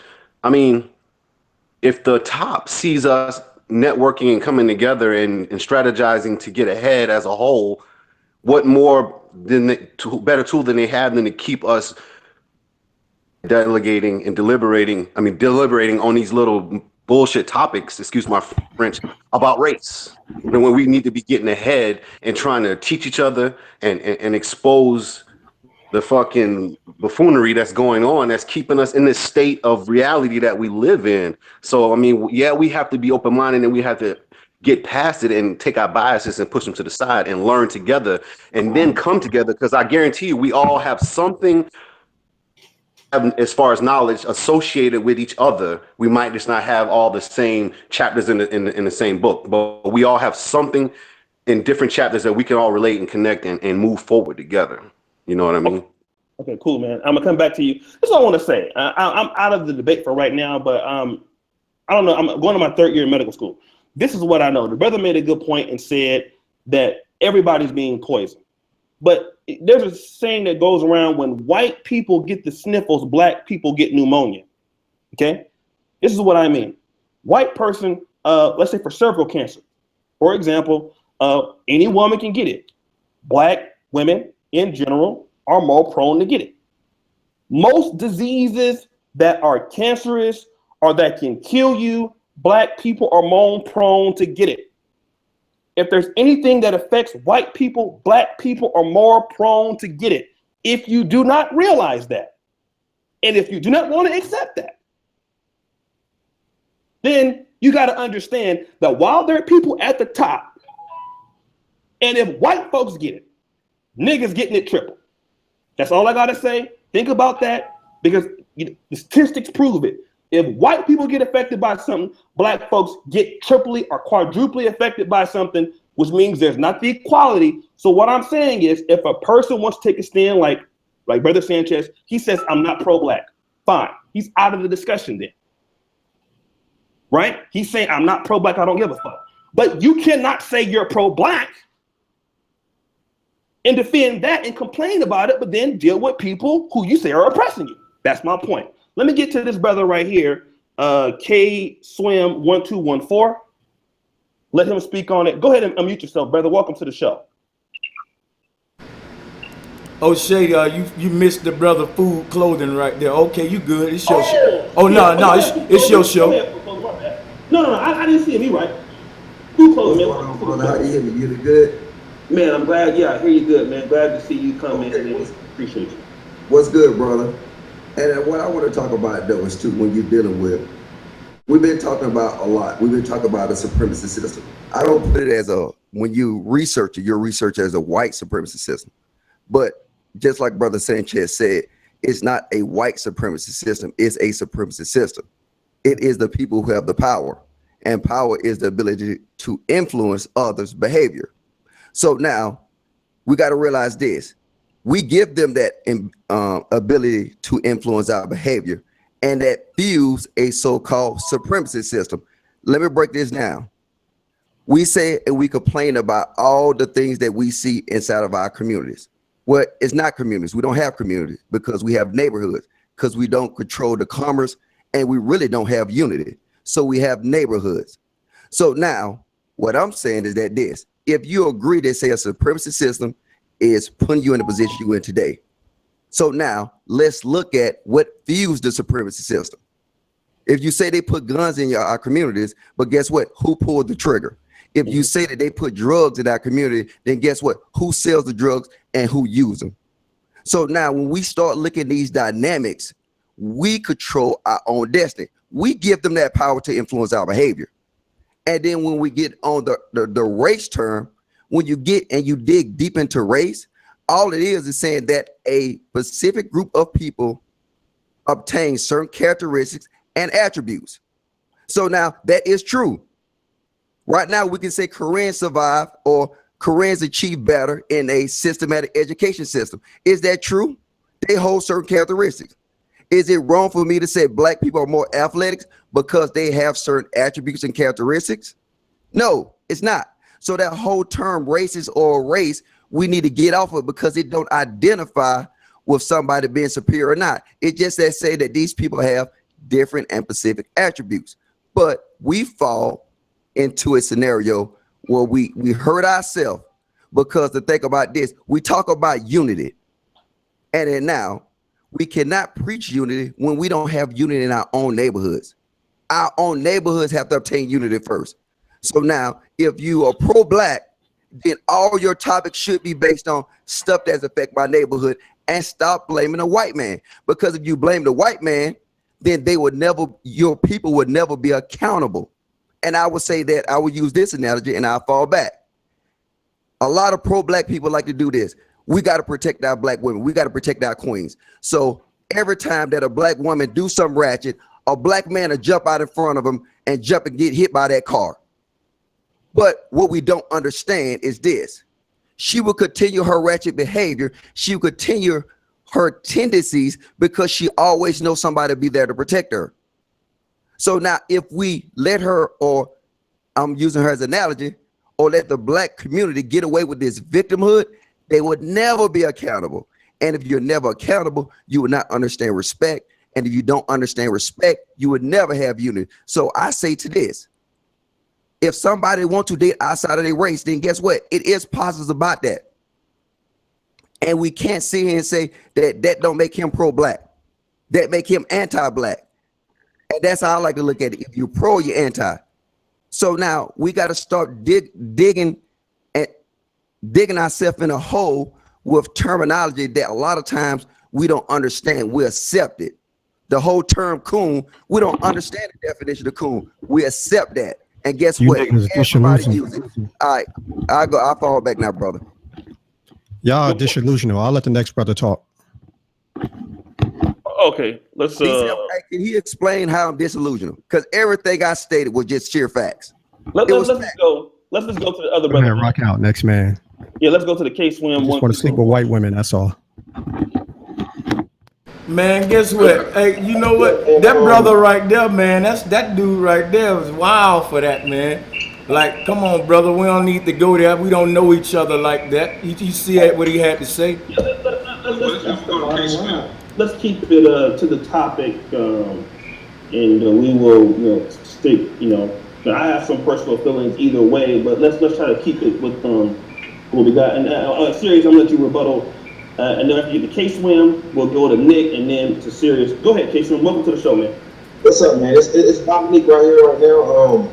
So before I go, the question is, can I be conscious and date outside of my race? Is that the question? Yes, sir. Okay, well, my fiance is what I guess everybody else would call white, but that doesn't mean I don't have love for what I would call my people, someone who looks like my mother. See, the consciousness with me is like, okay, it gets to race is an illusion. Like, who cares what color your skin is? It gets deeper than that. Because once you find out that everybody's the same upon this flat plane, I mean, you keep talking about we can't go to flat plane, but that opens up the truth. That's what opened up to me about, you know, race being an illusion. Because, you know, of course we know what happened in history. Everybody want to talk about history, but the fact is, right now we're all here and we're all getting the same type of treatment. We all getting the same type of beating. Like you said, everybody drinking the same poisonous water, just eating the same poisonous food. But you're telling me that I can't be conscious and date outside my so-called race. Like, to me, that's not being conscious when you think there are still races out here. We're all the same. Like, it's just melanated people and non-melanated people. That's just it. Like that's it's still the same. They all come from the same gene. I mean, I'm not even gonna get long-winded on that because I heard the comment about earlier. I'm not even gonna get it. I mean, it's just silly to me when we, you know, want to point out, you know, keep pointing the finger at a certain race. That's just silly to me. I don't see that as being conscious. Okay, let's get it. Hey, can I just say something? I want to know who the fuck died and made these niggas the say-soers of what's conscious, and I want to meet this motherfucker. Tell him to come meet Dread. So I want to meet him. Cause dog niggas talk like, oh yeah, boy, if you date outside your race, you can't. Who the fuck is you to tell somebody what they can and cannot fucking be? You sound like just like the fucking elites, putting up barriers and putting up and labeling people. Who the fuck died and made you niggas come out and tell somebody else what the fuck they can't be, man? Okay, I want to know. Let's do this, fam. So thank you for that. Let's go to this person, Nick. Yeah, we gotta be respectful though. Yeah, we have a panel. Let me tell you this real quick. You know, I know we have a lot of people. This can be very heated. Okay, I actually disagree with every fucking body on this panel. Okay, but Except me. Except for you, I disagree with everybody. I actually live in Poland, so I got my reasons for disagreeing. But once again, y'all all make good points. Let's keep it professional. We're all black men on here, except for my boy Nick. So this is a good stream. You guys are very smart, man. Let's try to keep it clean. All right, let's go ahead, Nick. Let's now. I don't know if this would be interesting because you're not a black person. So that is true. Let's talk about it from your perspective. What is your ethnicity? I don't really like to identify, and that technically I'm a Caucasian, but I'm like a mutt. I'm mixed with lots of Native American, a couple tribes there, lots of Irish, and a whole bunch of bullshit. It's a mutt. I wouldn't really put a label on it. What would you think people would identify you as? You know, your grandfather? Well, just looking at me, people would assume and, you know, label me white if people still want to label races, you know. Okay. What's your perception on a person being, I'll flip the script for you. I don't know if you're pro-white or anything, but I'm pro-community. Pro-community. Do you think a person can be like pro-black for the black community with a white husband or a white wife, in your opinion? Definitely. I don't think the person you choose to love reflects on what you think about your own people, if you want to say that. It just, I don't know. I don't have too much to say on this. I don't know. My first girlfriend was black, and she's awesome. The whole race thing is just, obviously, to me, conquer or divide. I don't think we could. It prevents us from getting shit done and from tackling the people that are oppressing all of us. If we were to all unite, then we could put in all that, and then all this race shit doesn't really matter. I mean, if you want to continue with all that afterwards, after we stop being enslaved, then that's fine with me. But I think we should put an end to the oppressors before these conversations continue. Okay, good point. Let's do this. And Sirius, I know you had. Let's try to, we will stick to the more of the points, and we won't, all the people. And once again, thank you, Brother Sanchez, for bringing everybody here. Let's go ahead and let's hear your point. In closing, I apologize to anybody for being disrespectful. Let me just clarify my position real quick. I grew up in the Black community in Newark, New Jersey, from a very culturally rich family. We lived all Black. We traveled a lot. My dad loved to travel. And we had an RV, we had tents. So we traveled the country, and we, as ambassadors, for lack of a better word, we had a lot of experience with different cultures.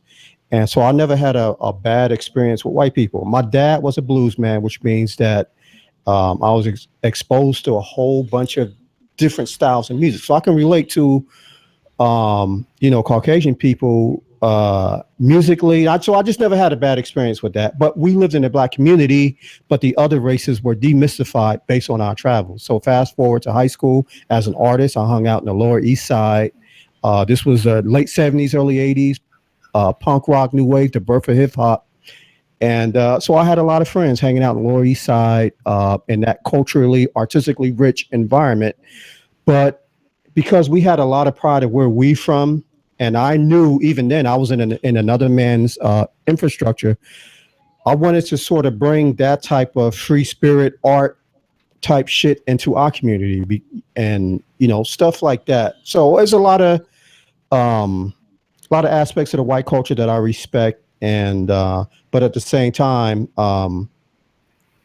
me knowing that what Dr. Clark said, in this society, which this country was built by white supremacists for the benefit of white people, you're either one of them or you're not. And this is a military society, and all societies need enemies, whether real or imagined. That's the harsh reality. Somebody's got to be on the top and somebody's got to be on the bottom. Somebody's got to be the designated enemy. And in this case, we're bred like pit bulls, and pit bulls, for example, are people friendly, but they hate other pit bulls and they'll fight them. That's sort of like, I know that's a stupid analogy. No, that's a great analogy. I fucking agree 100%. That's how we are. We love everybody else, but it's a lot, in my opinion, it's a lot of short-sighted thinking about how we got in this condition, and how we stay in this condition. But for those of us who have confidence in our community, and we know that it can be better, that's why, I fuck with Oshay's show, because even though he's a Black conservative, but he loves Black people. He dates his women. He doesn't hate Black people. He don't want to be them. Black is not offensive to him. And the same with me. He has the trust and the confidence. And I'm a business person.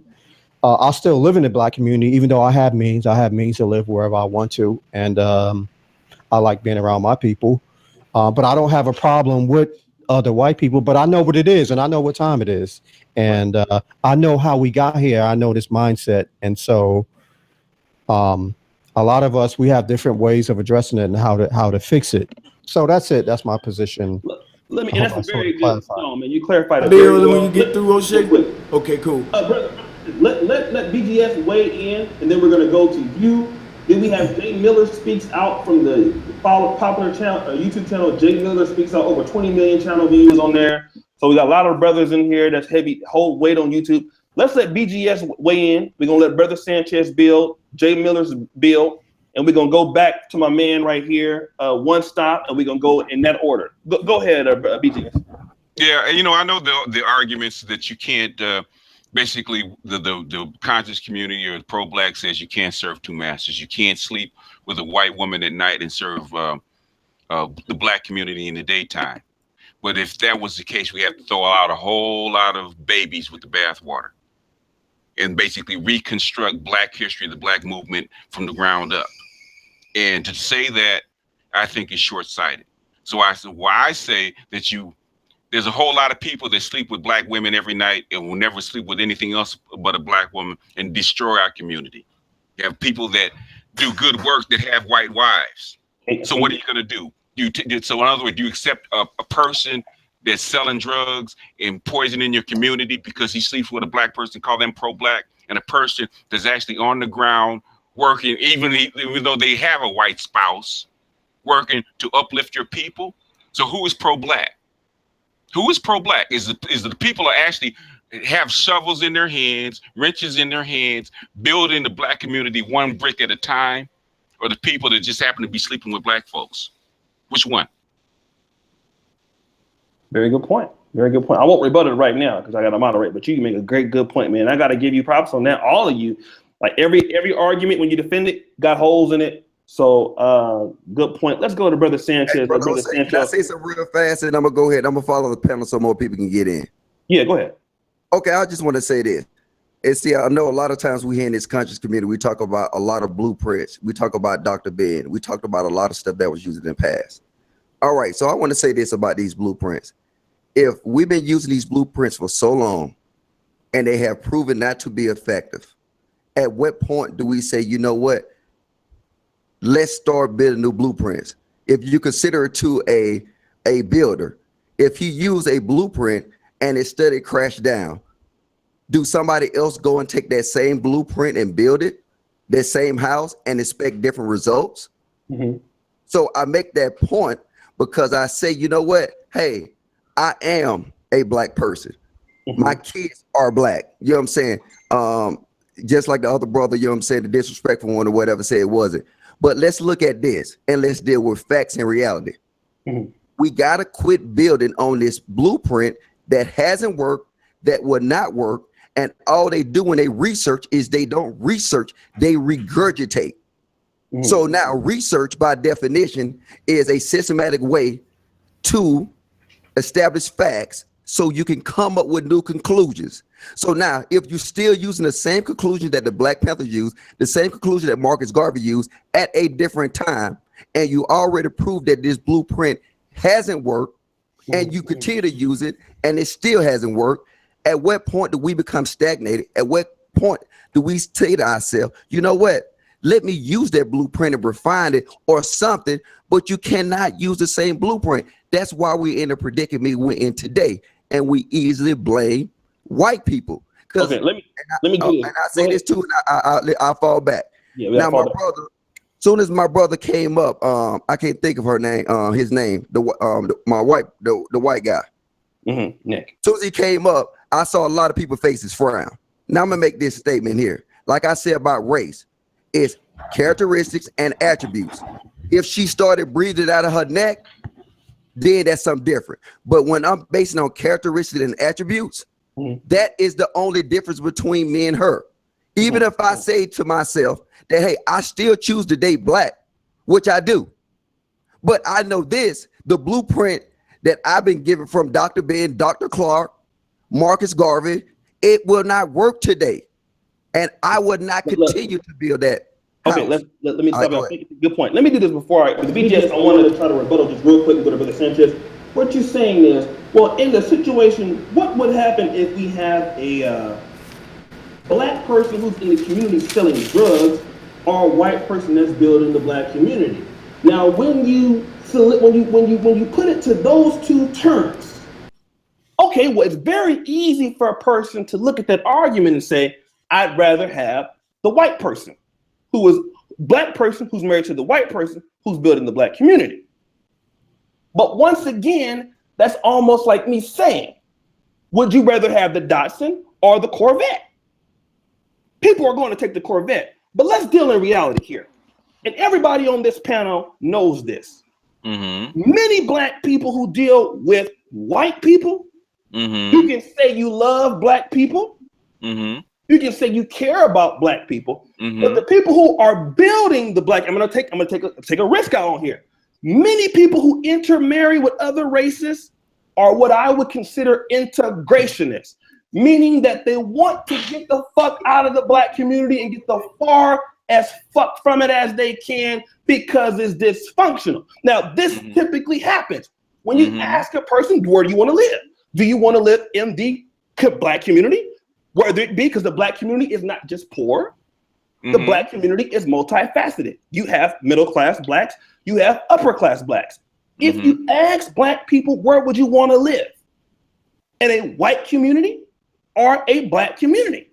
of equal sources. Most people gonna take the white community because black people, I ain't gonna lie, even amongst the richest one of us, we got a lot of fuckery going.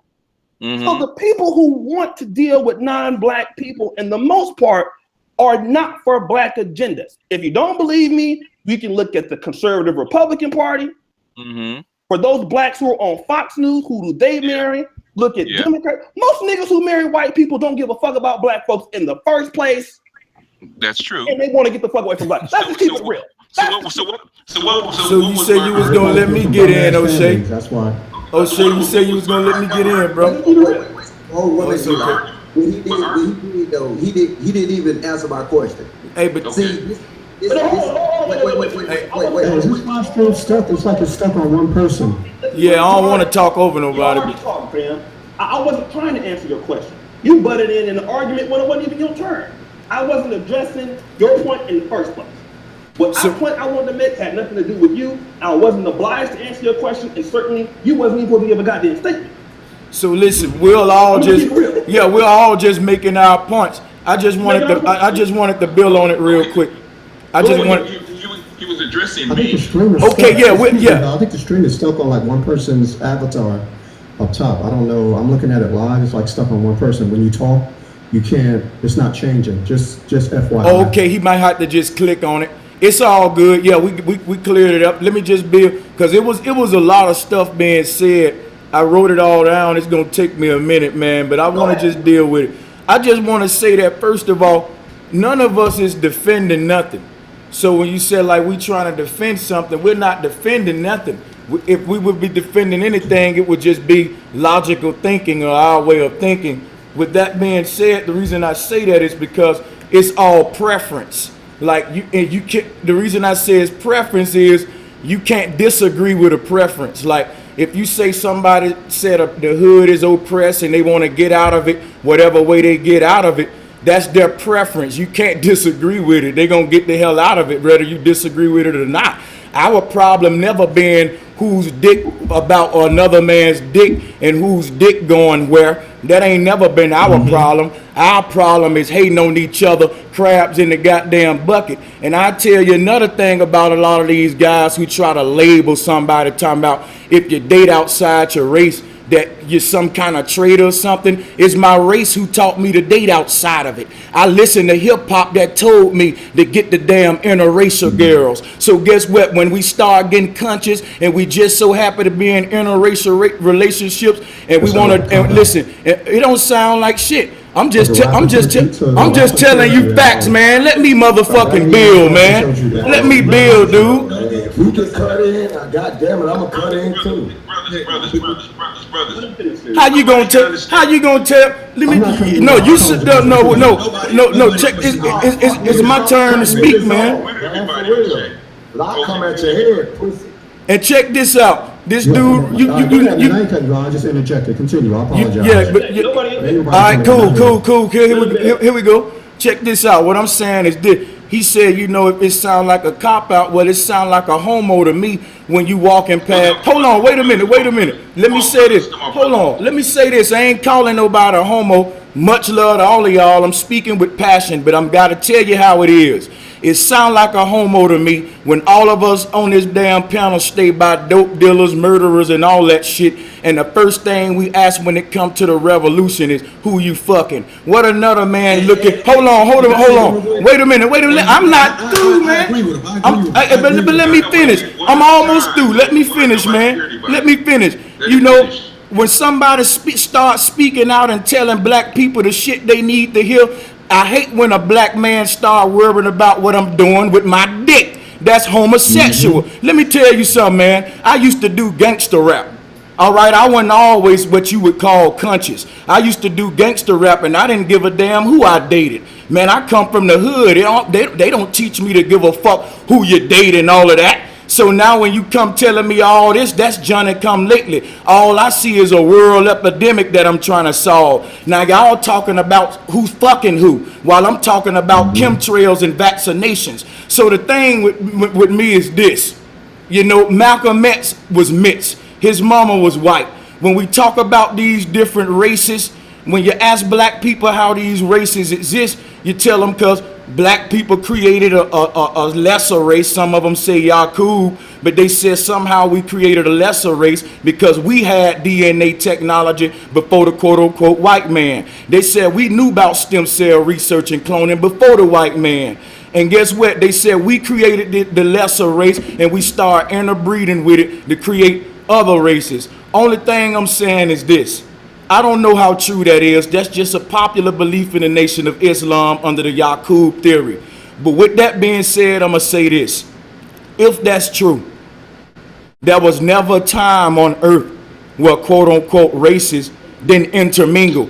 If you tell me the fact that races exist by intermingling and fucking each other, and we still here fucking each other, then we can never trace a time back on this earth with what we call races didn't intermingle, if the fact that quote-unquote races come into being by intermingling, so that their origin come from intermingling. So to say it's something new now is foolery. What's new is the fact that we look at it strange when I say ever since the beginning of the earth, it was black and white peasants and black and white kings. It's like Negroes don't want to say that. The same Negroes who don't accept that, they say the white man come out of the caves and he don't know shit. But when I tell them, okay, well, he must have had help from a lot of smart black people, they say, no, he did it by himself. And it don't make no goddamn sense. I'm just using logic. And I got a notebook and I can keep going in with it. So what I'm saying in a nutshell is, regardless, when a man step up trying to do good for the community, let that man do good instead of worrying about where his dick at, because that ain't never been our problem. Our problem is worrying about the next damn man instead of ourselves. Everybody standing around talking about what we gonna do, and ain't nobody doing shit. You talking about somebody is turning on their damn. You hear it all the time. People say, well, you don't love your mama because you date outside your race. The word race just came into the goddamn dictionary a few years ago. So what was you able to date outside before then? You don't know the true history of humanity. You're fucking going by Darwinism and don't even know it. Most of you believe the white man come from a monkey. I'm going to say this and shut up. Everything I pointed out was big ass contradictions, because in the goddamn ghetto, we breed everything we see in our reality, whether we like it or not. So to crucify any brother is fucking stupid when you got rappers like David Banner who get readily accepted by the black conscious community when he was in videos with different races of women. These motherfuckers lead a damn rap game, put on a dashiki, and y'all suck them off. I've been doing this shit since I was a little boy. My family, I'm from Alabama. My folks marched in the civil rights damn movement. My folks from Selma. My granddaddy George Smith marched in the damn movement. So you can't come telling me about no goddamn my work and my lawyer and my people, or if I hate my mama because I don't date a woman look like her. Well, my mama old, I don't date an old woman, goddammit. What kind of sense that shit make? You sound like you want to practice incest, goddammit. Tell him. Let me let my man right here. Let me let my man Jay Miller speaks out, man. I know we got a lot of people on the thing.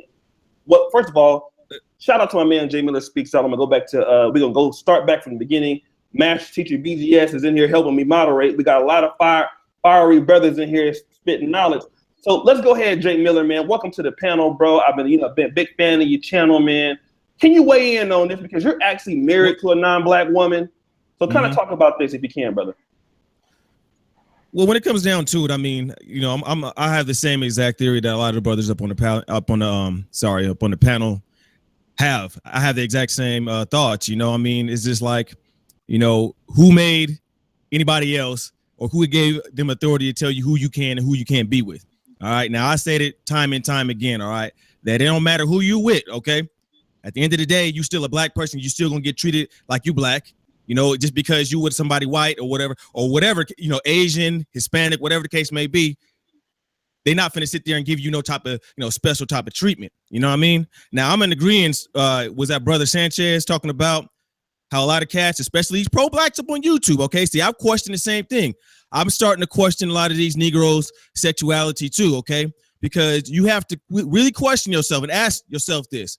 When you have another man, okay, worrying about who another man is sleeping with, okay, something's wrong with that person. Okay, and up on YouTube, especially up online, they bring, like I said, the dysfunctionality of the black community comes up on YouTube. You have to question another man's sexuality when he's worried about who another man is sleeping with. The problem is a lot of cats, you know, I've said this before, black folks, just in my own personal opinion, they don't really want to see other black folks, especially black men, be happy.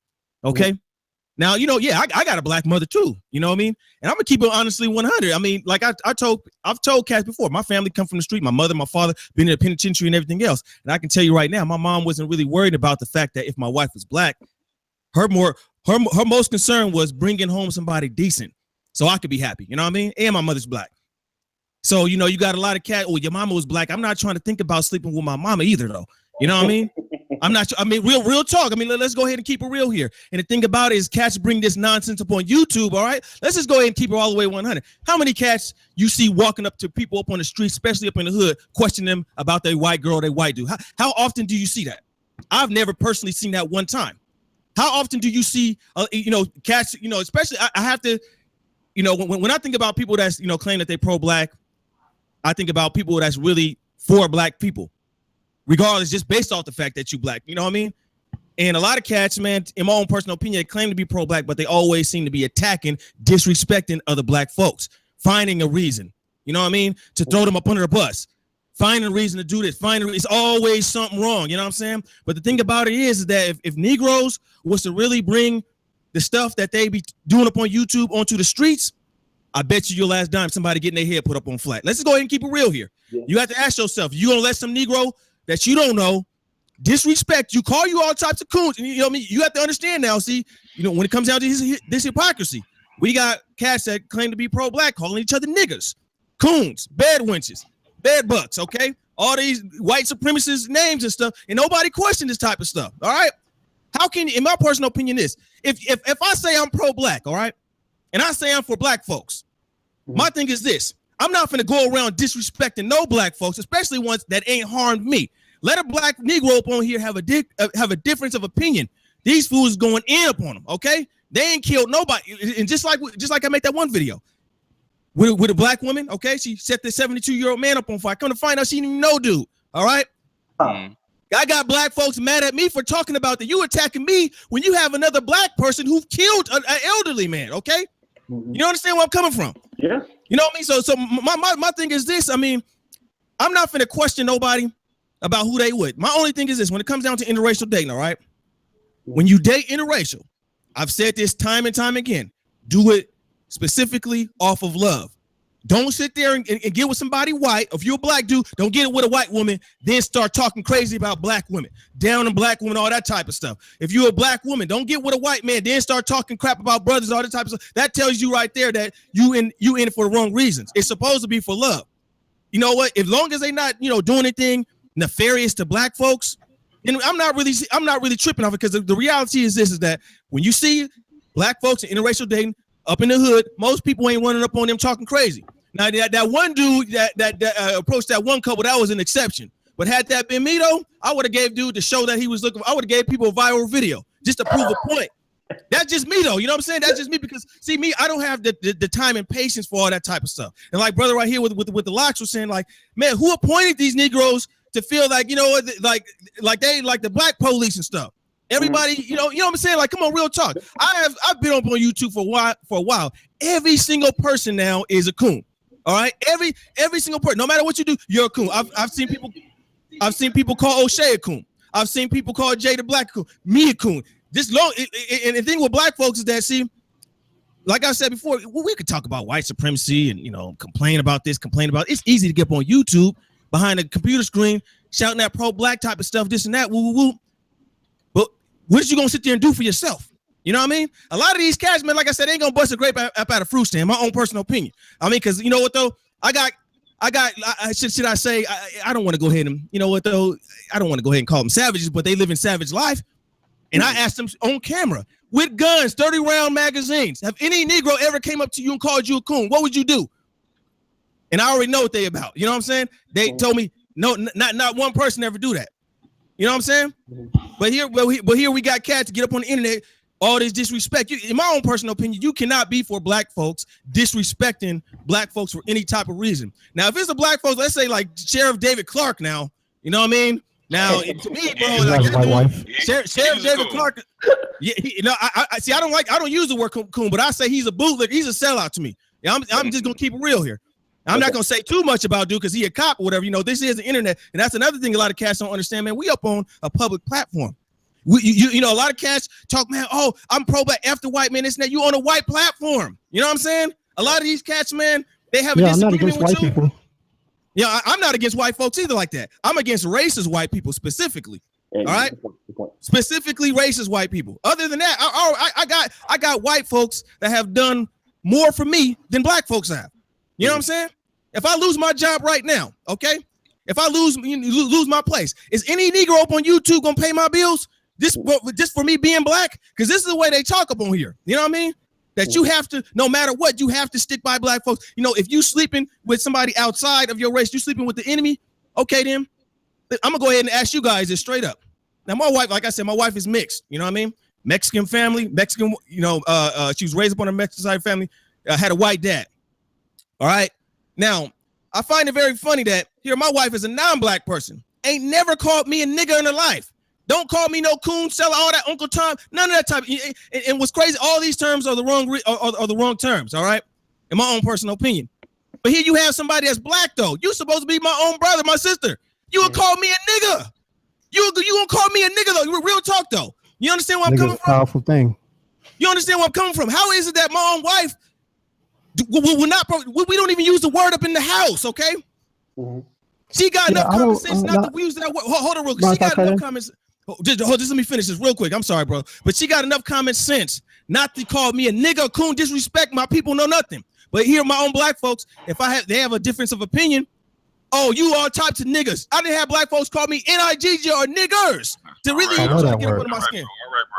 All right, bro. I can almost understand where you're coming from. Let me just say this. So as a business owner, the person that lives in the black community or predominantly black community, from time to time, I have a small business, so I employ, other black people. And so I'm from a thorough family. I don't want to sound like a douchebag. So we had things, and we wanted to sort of continue this thing. You know what I mean? We were never really in competition with other black people. We didn't look down on black people, but we want to bring them along. There's other black people that all they know is the struggle, and that in their bubble, every other black person was the enemy. It's like the crabs in the barrel, and they were all competing either for acceptance, competing for the few crumbs that are left. And so that transfers out to this day. Most of us hate each other, and anything black to them, like, we don't respect each other. We don't like each other. The burden, I might have lost the words. It's just this hyper competition where anything outside of blackness is bad, is good, and black itself is suspect. So we're trying to combat that. And so how we feel that anybody that's dating someone that's not in the family, there's some type of psychological injury, there's some hate. Because how can you do that? How would you not want to uplift and raise people that look like you? And because those other people don't want you, they don't like you, because you're not one of them. Okay, let me do this. Let me go back to this brother right here. Hold on. This brother's been waiting to speak, man. 1 stop 4. I know. Listen, black men gotta share the mic. All right. I know that's one thing. I just. I apologize. No. That's right. No. You're all right. You're fine. But one thing we gotta do, brother. 2 things. This brother right here, we gotta let him talk. He's been waiting for a long time. The other brother's waiting for a long time. All right. We can make our points. Let's move the channel. Now, also, one thing before we go, people are complaining about there's a gentleman that's stuck on the camera. I think it's this brother right here. This brother who is what's this guy's name? Qasim. Yeah, Kaswim1214. Can you mute your? I think you mute your camera. No, not your camera. Your microphone, because they can't see any of the other brothers talking. Yeah, probably be the best thing to take him out and bring him back in. Okay. Or have him because if you eject him, he can't come back. So have him take himself out. Have him take himself out. No, he just muted his mic now. Did that solve it? It's still stuck on there. Oh, well, listen. Live stream, he's stuck on the live stream. O'Shea, click on his icon and that ought to stop it. I believe you got him. You might have him highlighted. Okay. Then bro, Sanchez, smart man. Okay, let's let this brother build right here. I mean, y'all got me saying that shit now. One stop, 4. He been waiting for a minute. My bad, fam. It's all good, brother. It's all good. Hey, my name is You've Been Exposed. I don't know why. You've been exposed. Okay, let me write that down, man. I want to fuck your shit up. Let me do this, man. I want all y'all to come back, man, because I didn't know of you guys before. I don't know if you knew who I was. But I'm glad to meet you. I seen a video. I think you and Brother Sanchez had a video. That's how. Yeah. You guys got to come back, man. Y'all dropping some real knowledge. And listen, even though I don't agree with some of that shit, some of the shit y'all do niggas talking about, I agree with. I can't lie. Y'all talking some shit. All right, go ahead, man. It's all love. But you know, what you want to say, fam? I'm gonna keep it 100. To me, I think that ultimately is laziness is our culture's problem, and we nitpick and we try to we point the fingers at anything to keep from building ourselves up. It's easy to hate. It's easy to say the white man is this, but it's very hard to say, damn, this shit is in our neighborhoods. We are responsible for that. It's very hard to say that. When I go, bro, I growed up in I mean, y'all can hear it in my voice. Oh, yeah. Ain't no sucker in me. Yeah. So I know what it's like. But I was able to get myself right and get my people up out of there. But I'm not dumb. You understand what I'm saying? And I used to be just like that, blaming everything on a white man because I was brought up like that. The society that I grew up in taught me that shit. And it taught all you niggas the same shit, and y'all used it. Y'all using it. A lot of them, I ain't gonna say y'all, but there's a lot of brothers using that shit to make money off it. What happens to a lot of these brothers? I agree. Thank you. A lot of these brothers are using this shit to make money off it. I don't peep game. Thank you. Peep game. Because think about it. What happens when everybody unite? Think about this. Would they have a platform to talk about hate the white man if everybody united? Hell no. Their whole infrastructure would collapse on itself because they'll look like damn fools talking about black this, the white man, he's the enemy, blah, blah, blah, when everybody is living together and doing all right. Your whole infrastructure will collapse. So with me myself, I'm a flat earther. You know what I'm saying? Brother Sanchez, he do the same thing. What we bring to the table jeopardize what they built their whole infrastructure on. I talk about unity because that's what it is, man. It is. We have to unify because the shit that they spew every single day, bro, has not got us out the situation that we've been in. And that's a fact. These brothers out there, they go on the corners, they say this, they say that, but we don't see no change.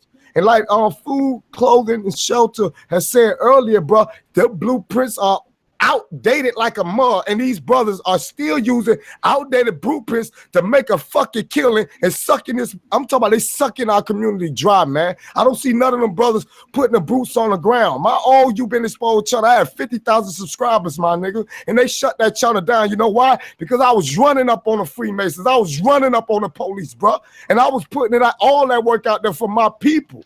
They closed my channel down. I had to start a fresh one.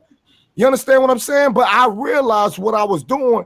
I was still setting up barriers for myself because I was putting knowledge out there, but I was only putting knowledge out there for what? My culture? Man, look here. Information, knowledge is for everybody, not just one group set of people. And we need to understand that we have to learn from one another. Just because they're a different skin tone, that don't mean I can't learn from my Caucasian brothers, my Japanese, my Asian brothers. That's our problem. We don't even sit down and say, you know what? I enjoy your culture. I want to learn more about it. But if you want our Caucasian brothers to really, really help us, let them understand us, man, for real. And stop pointing the damn fingers. I yield, man. Word. So let me jump in on that because everything they've been saying, that's what I've been wanting to say. Those blueprints are outdated. If you go to the neighborhood and the laziness of us not having the patience and the consistency of trying to teach our brothers and sisters how to, get out of the the neighborhood, get something for themselves, get an education, move on. Instead of us being in there teaching and having consistency and patience, we're outside of the community teaching, spitting that pro-black stuff. And yet, like nowadays, you see a lot of white people come out there and they protest with all the black people. They ain't gonna tell them to go home. They're gonna merge them right in with them, and they're gonna say, "Hey, yes, support us and help our voice be heard." Yet, you know, you want to turn around and say white man this and white man that. So like, I mean, it's all about a psychological reconstruct. You break it down and you build it back up. That's what we have to do. We can't sit here and keep doing the same old tactic and the shit doesn't work. And then we sit back and don't try to create nothing new. We have to start having a community of togetherness instead of separating. And I agree with YBE, because a lot of DVDs and a lot of this and that been coming out on the pro-black. Not saying I got anything against that, but it's just like you can't make a lucrative income, or you can't make it lucrative and then turn around and don't actually be inside of the hood, inside of the communities, flushing out. We're the ones selling the drugs, pulling the triggers. We're the ones influencing the young generation that come up and do the same thing. I mean, we can't sit here and say that dating outside of our race, being conscious, is a bad thing, because we each one teach one. I guarantee you, if it wasn't for some white people I ran across, not saying that I'm racist by using white people, but my Caucasian brothers and sisters, it's like, I guarantee you there's a lot of things that I probably wouldn't have been exposed to help me and influence myself to be smarter and to be like-minded and be amongst the intellectual crowd. And instead of being poisoned and think that I can't turn around and share that with my people in the hood and my brothers and sisters who aren't being exposed to that. You know, I mean, can I say something real quick too? Yeah, go ahead, man. And then we're gonna go to my man, food clothing. Shout out to him. Go ahead, Dre Miller. And another thing that I want to go ahead and bring up too is, like, you know, people talk about you're sleeping with your oppressor, you're sleeping with your enemy, all this type of stuff. I never consider nobody to be my enemy that ain't did nothing wrong to me. On top of that, see, I see a hypocrisy. I see a lot of hypocrisy with people who claim to be so-called pro-black, saying, well, you know, you can't speak up on black issues, you're sleeping with the enemy. But then at the exact same time, they turn around, they go work for the enemy. All right. And I know a lot of cats have probably said the exact same thing. How you telling somebody else one thing, but then, you know, you up online saying this and that, woo woo, but then the same enemy that you know, hooting and hollering about and everything else, you get up every morning and you go work for him, and you show him or her with the most utmost respect. You know what I'm saying?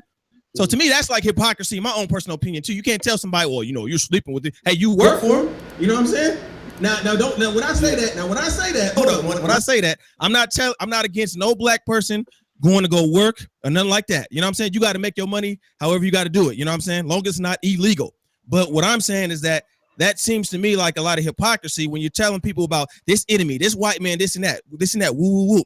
Then the next day you get right up in the morning. How you doing, boss? How you doing, sir? What can I do for you, Jim? You know what I mean? You go work for the same exact person that you calling your oppressor. But then you talking about people sleeping with oppressor. So, you know, that's a hypocrisy. I just want to go ahead and, you know, put that on the table right there. Okay, good point. Let's go to my brother here, food and clothing. Man, like y'all been spitting some fire, man. You know, a lot of shit. Some of that shit I don't agree with, but the shit I do agree with, I'm gonna hear clapping like I'm at church. Man. I ain't gonna lie. Let's go to food and clothing, and we're gonna go to Master. I think we're gonna food and clothing, and let's hear what he has to say on the issue. Yeah, brother. I mean, it's never love for everybody on the panel. Like I said, you know what I'm saying? I'm definitely gonna subscribe to your channel, because at the end of the day, we can just build off of that, or we can just establish new ideas. And see, that's why I come off at. So, but my biggest thing is that what we talk about, you got two different aspects that you can approach it. You can approach it through accountability, or you can approach it through victimhood. So now, when you're dealing with victimhood, a lot of times that's something that was in our past. It's something that we're traditionally taught. And we got to understand that, like my brother Sanchez say all the time, that tradition is the biggest enemy of truth. So if you follow a lot of traditions and you use a lot of blueprints of the past, then a lot of times we didn't figure out that some of them concepts and mechanisms is not even true now. So, and that goes to flat earth, that goes to our blueprints for our community, that goes to everything. We got to actually take it to an approach where we research and we investigate it. You know what I'm saying? We investigate Dr. Ben's teaching. We'll investigate all these different teachers teaching and see, okay, what applies to us today. So now if we do that, you know what I'm saying, we will be therefore powerful in the long run because we're understanding, we're establishing these facts. I never said Dr. Ben don't have facts. I never said a lot of these teachers that, you know what I'm saying, that's in the community don't have facts. But at the time I said that their blueprint is outdated.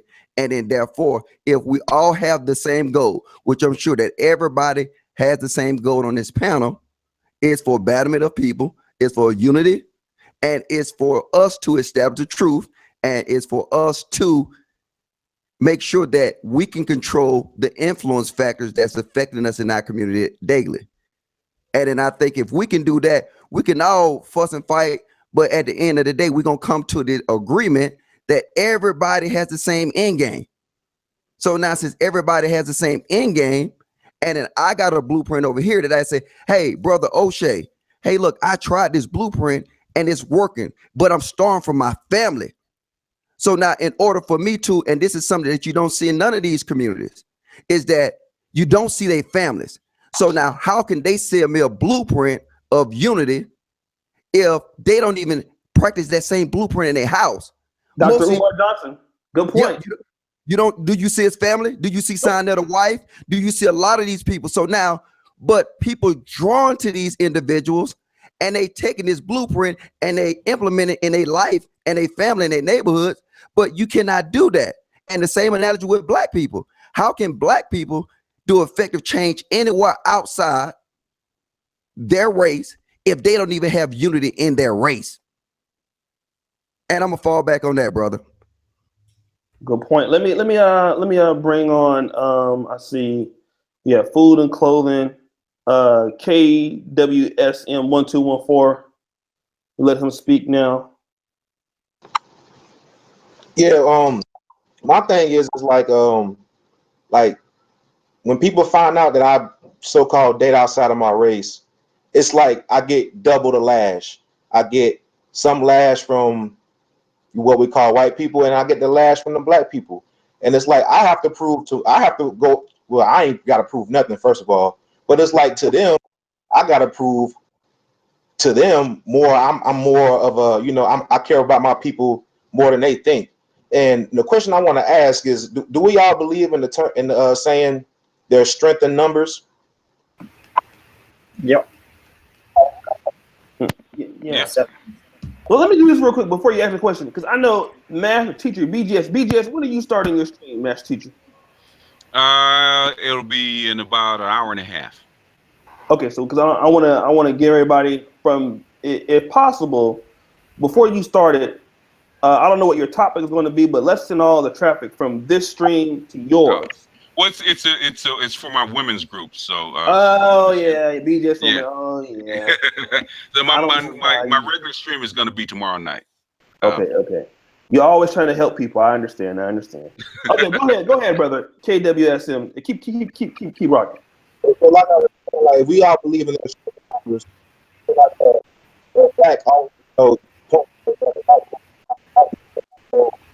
You're breaking up, fam. Yeah, you're breaking up. Okay, he got doo-doo wireless. I know how that doo-doo feels. wireless, yeah. Doo-doo wireless, man. Okay, we're gonna come back to you, bro. Let's go to my man Nick. Nick, man, it's a lot of controversial opinions going on here, man. I think that you are in unison with most of the panel. What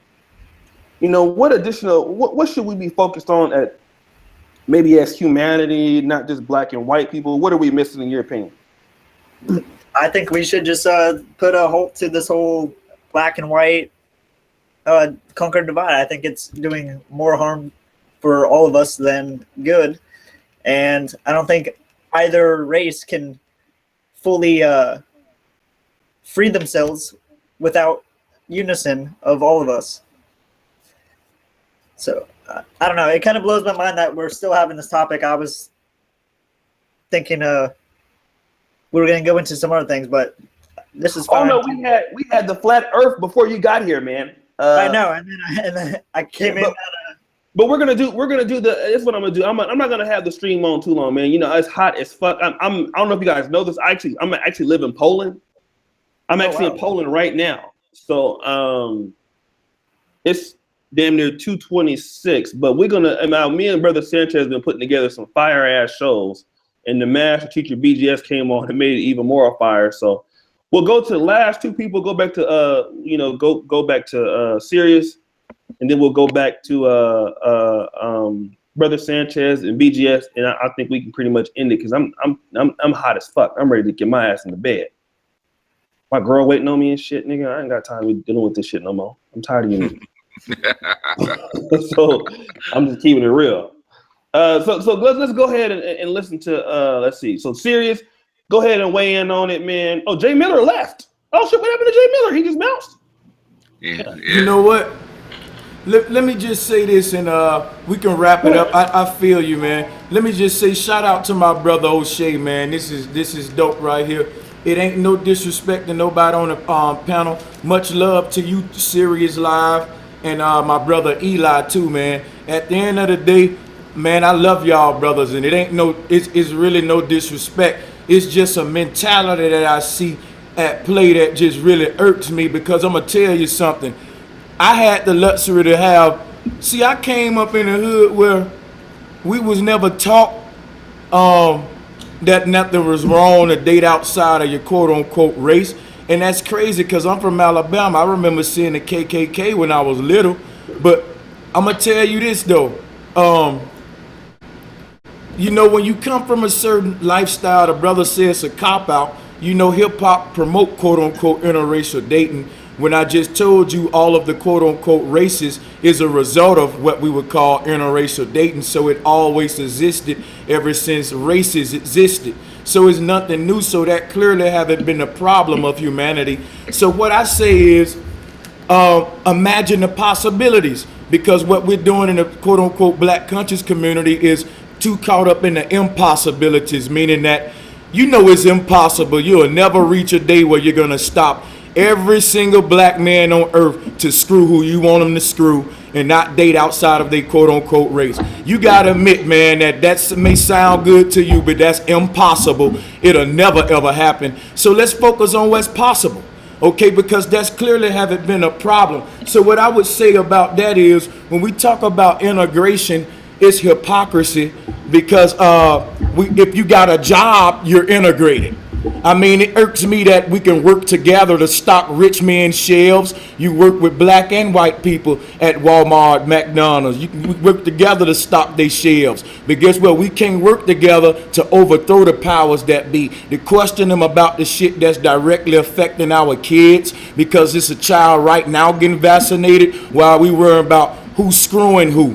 That irks me. This is what YouTube has turned into, a mundane type of consciousness where it's a bunch of mess, and we got coon roast and child, you know, he fucking him and she fucking her, and we ain't getting no goddamn well. You know, it's sick. And I'm a young man saying this, and when I see older cats like your Sarnettas and the likes and all of them caught up in this type of stuff, it irks me, because I'm through playing. I don't care where the man who he's screwing, because goddamn it, it's impossible for you to make every man screw who you want him to screw. So we got to focus on what's possible. And like I said, if we can unite to stock rich men's shelves, we can unite to overthrow them. And you know, that's just the way I feel, because when I'm gonna say this, and I'm gonna fall back. When I was a rapper and I was in the hood, I was rapping about black on black crime and blowing niggas head off and shooting them in the face. Guess what? All that shit and rapping about, you know, just reckless living. People praise me. They bought my albums, man. They supported the shit out of me. And the moment I changed my life and said, you know what, I'm finna tell my people something worth hearing. I'm finna speak out with my people and tell them the truth that we are killing each other. This is fuckery. That's when they started worrying about who I'm screwing. That's when they started worrying about my life and all of that. Now, they didn't care none of that when I was doing the gangster rap.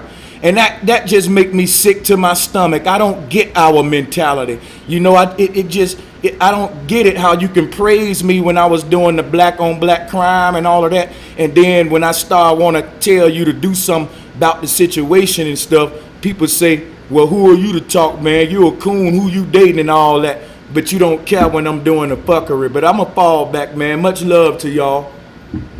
All right. Let me just say this. I'm going to let Sirius and BGS. I thank you, man, for, like I said, I don't agree. This panel showed me something tonight. I know it kind of got rough a little bit at times. People kind of got into it. I kind of got into it a little. But, I have a very big difference opinion with BGS on certain things, with Brother Sanchez on certain things. But if you notice, for the most part, 90% of the time, we were all able to listen to one another. I was able to learn from all these guys. Shout out to Food and Shelter. You have been exposed. My man Nick right here, Serious. And this is the kind of thing that Black men, as leaders of whatever community it is, we don't have to always agree on everything. Because I feel the same way I feel, regardless of what you niggas said. But the point was, we can articulate, and a lot of people brought some powerful points, and some people were influenced to feel one way or the other, and that's the beautiful thing. It wasn't about being right or wrong.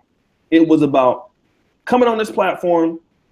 We all built on the knowledge. I learned a lot. You learned a lot. Brother Sanchez really brought some powerful people. I had some powerful guests. It was a great stream, and I love all of you guys that came in. Let's hear from Sirius, and let's let the master teacher take us out. Yeah, real quick. I'm not going to ramble on, but I appreciate everybody on the panel. Very, very, very bizarre, bizarre subject matter. Our brother Sanchez is a very likable guy, so I know he's going to have some followers, because con artistry is contingent upon the personality of the con man. But with that being said, he's a very likable guy. I actually like him. It's just the most bizarre type of stuff, spookyism and Illuminati talking, anti-Freemasonry and all that. So, and I was entertained though. I really like just debating these differences of opinions. I'm rambling. I'm gonna let the next brother talk. Yeah, Oshay, I know you got to get out of here, man. I know it's hot, but my brother Sirius Live, I would like to build with you sometime, man, and see where I'm going wrong with the spookism. I'm gonna shut my mouth, let you talk, and we can build with this on another time if you want, man. Because I'm interested to see. I think I'm all logic and truth. That's what I think. Because so far you've made accusations about me, but you haven't pointed out nothing illogical statement. You haven't called me a liar. You can call me anything but a liar, and I can deal with that. That let me know I'm speaking the truth. But I'm gonna leave that right there. It's just bizarre to me. That's all. It's nothing. Listen, what I'm saying is, listen. I gave my real testimony that when I was doing the fuckery, the gangster rap, I got respected by quote unquote Black people. Now when I try to tell us something positive, I'm held to this high standard that didn't exist when I was just doing the fuckery. So like I said, when you doing negative things, your people expect negative from you. But when you start doing positive, they start seeking for the negative shit in you, like investigators. And that's just, to me, the crab in the bucket mentality. Let every man do what he can to help the next man. Who we screwing never been the problem. And I just stand on that. Let me do this real quick, because both of you guys actually can help one another. So I mean, like Sanchez, Sirius is a very talented person. He's going to put together probably, I think, like the first Black male news station on YouTube. You guys can help one another, man. I think that you guys both, even though you're leery, Sirius, I know for a fact can help you. I'll be happy to entertain his perspective, his very interesting perspective, if he should honor us with his perspective, if we, do that. Okay, you both can help each other, man. So let's not sever any, kind of ties or anything, because both of you guys are both talented. Brother Sanchez, man, he's definitely intelligent. He's definitely smart. He's a smart person, man. I can't. That's one thing I can't take from him. Yeah, nigga's smart. So let's let Master BGS let us end this, man. We got to let the master teacher have the last word. Yeah. After really being in the trenches for like the last 14, 15 years, man. What I noticed, what I've come to realize is Black people have to be a lot less ideological and a lot more pragmatic. Black people are not as pragmatic as they should be. Mm-hmm. Like if a guy say like Mr. Miller grows a company and he's employing 5,000-6,000 black people and he's married to a white woman, is he still pro-black if he's hiring his black folks and he's promoting uplifting his community? He's actually doing the work and actually making black people's lives better. Is he pro-black or is he not pro-black just because of who he sleeps with? I say it comes down to the body of work, and I think that's where the what we call the pro-black or the conscious community has gone wrong. Ideology is fine, but at the end of the day, it's the work that counts. And back in the day when I was coming up in the late 80s and 90s, it was the work that counted, not who you slept with. It's the work, not what you thought or not what you believed in. It's the actual God honest, on the boots on the ground work that counted, because black people were more pragmatic. Harry Belafonte did nothing but marry white women, but he was in the trenches. He contributed money. He was 100% behind the upliftment and freedom of his people. There's a whole bunch of folks, if you look back in the civil rights movement, 100%, even Malcolm X had said at the end of the day, anybody that's for the upliftment and the freedom of my people, I have to say they are pro-black, whether no matter what color they are. If they are for me and for doing the work for my people, at the end of the day, that is what counts. And that's the way I see it, and that's where I'm going to rest with it. Okay. And good points. Like I said, we all can disagree. Let me shout out to the flat earth people, man. I did not really know about flat earth till I came across it's a thing. Yeah, they are deep too. They are deep. It's the truth. So they're deep, man. I want to say thank you to the flat earth partition of YouTube, to the flat earth family. I am I know this is a difference of opinion, but I'm glad that you're able to come on and share your perspective. A lot of times, I just came from Africa. I was there for 9 or 10 days, and I was telling Brother Sanchez in my return that, and even Brother Sirius, we talked for a long time. I'm trying to see the world as different as I can see it. Now, I'm not saying I will accept everything that I hear, but this is the reason why I listen to Brother Sanchez. I listen to BGS Ibmore and people who can either contribute in your life, and what you can take from them, you can take from them, and what you can't, you leave. And I think that, as Master BGS Ibmore said, that's how Black people need to be. We need to be more pragmatic. We need to be more open to different ideas.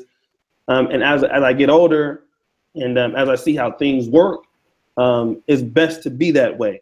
I think in my life personally, I cut off so many opportunities for myself for being too quick to judge somebody or being too quick to have something to say to somebody. And that's a person that could possibly help me, or I could help them.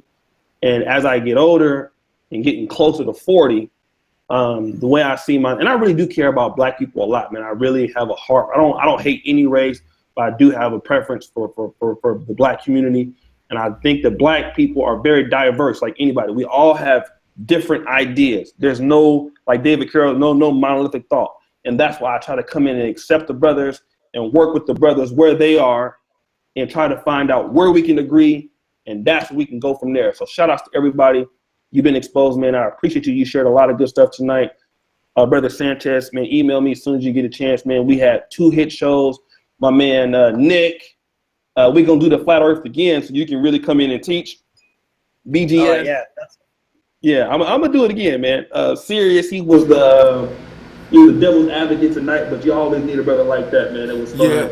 I just wanted to say I got much love for Sirius, man, and everybody on there. It was a good bill, man. It's all good. Yeah. I appreciate you, Oshay. He know how to keep some shit started, don't he? Yeah, respect to everybody on the panel. Y'all, everybody was great. I didn't try to offend anybody, just try to keep it lively. So this is a marathon session. Right on. Well, much love to all you guys, regardless of the color of your skin sack. Don't fucking matter to me. I don't think it's a big thing. They got to, focus on who's fucking who, that we don't realize who's fucking us. Yeah. Oh my goodness. Thank you. Shout out to Nick. You just said some shit. So listen, if you guys like you've been exposed, man. I told Food and Shelter. If you email me at gmail.com, and I'm pretty sure Brother Sanchez don't mind. I like to do a show with you guys, man. If sometimes Brother Sanchez can't be on, man, come on by, man. Let's schedule one. We'll fire it up. And it just be me and you guys, or me and two people. We'll light this motherfucker up, man. And we'll share, and you can teach what you know, and we'll listen, and we'll try to come to what we can understand. So you brothers can email me at planetoshay@gmail.com. I have 2 channels. This channel is my secondary channel. My main channel is Oshay Duke Jackson. So thank you guys. I love all the knowledge that was really brought in tonight. Shout out to the Flat Earth family and Brother Sanchez and all of his people. You guys are great people, man. I was watching your chat as I was watching mine. So again, peace out, everybody. And I think Brother Sanchez hangout, yours will still be going, right, fam? Yeah, I'm gonna go for just about 30 minutes, and then I'm gonna go shut down. Okay. So cool. So if you guys want to keep going with the chat, my followers, and I have about 145 people watching now. You can go over to Brother Sanchez Live, Bro Sanchez Live, and keep on his stream. His stream is still going for all these great people. But I'm getting the fuck out of here. It's hot as fuck. I'm musty. I can't take this shit no more. Okay, bro. Yeah. All right. Much love, Oshay. Much love, man. Oh, so we can just keep this hangout going, huh? Yeah. Cool. That'll work. And I'll post the link out there. Shout out to my brother. You've been exposed. What's up, man? What's good, y'all? That was a good deal, man. That was some good shit. I couldn't take it though, man. It was too many on the panel. I was like, no, man, I gotta get up on here. Let's even the odds. But hey, when the Flat Earth family came, their eyes got big. Like, God damn it, how many of y'all over there? That's how they be, man. He see how deep it is now, but that's what's up. That we all got that network. Y'all keep his email. That's a good brother to collab with, man. And you know what I'm saying? All of this stuff is good stuff, man, because we putting the Flat Earth truth out to different crowds and shit. You know what I'm saying? Yeah. Hell yeah, man. With, man. And you know what I'm saying? All of this stuff is good stuff. I'm gonna take back the power. Mute your video real quick though.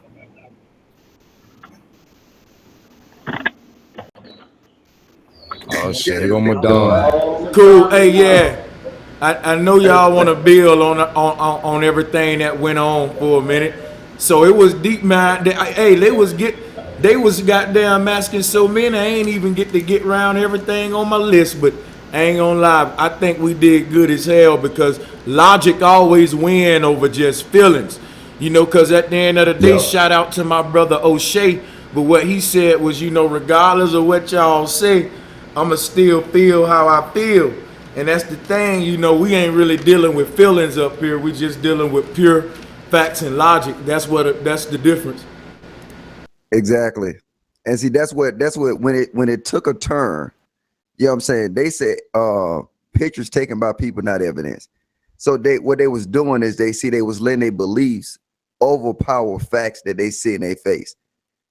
Even when I said to him about a blueprint, you know what I'm saying? I just threw that up there. You know what I'm saying? Your shit not working. So why would you continue to use it? And then it's just that, hey, look, you know what? They don't want to deal with that. Nobody still ever answered that question.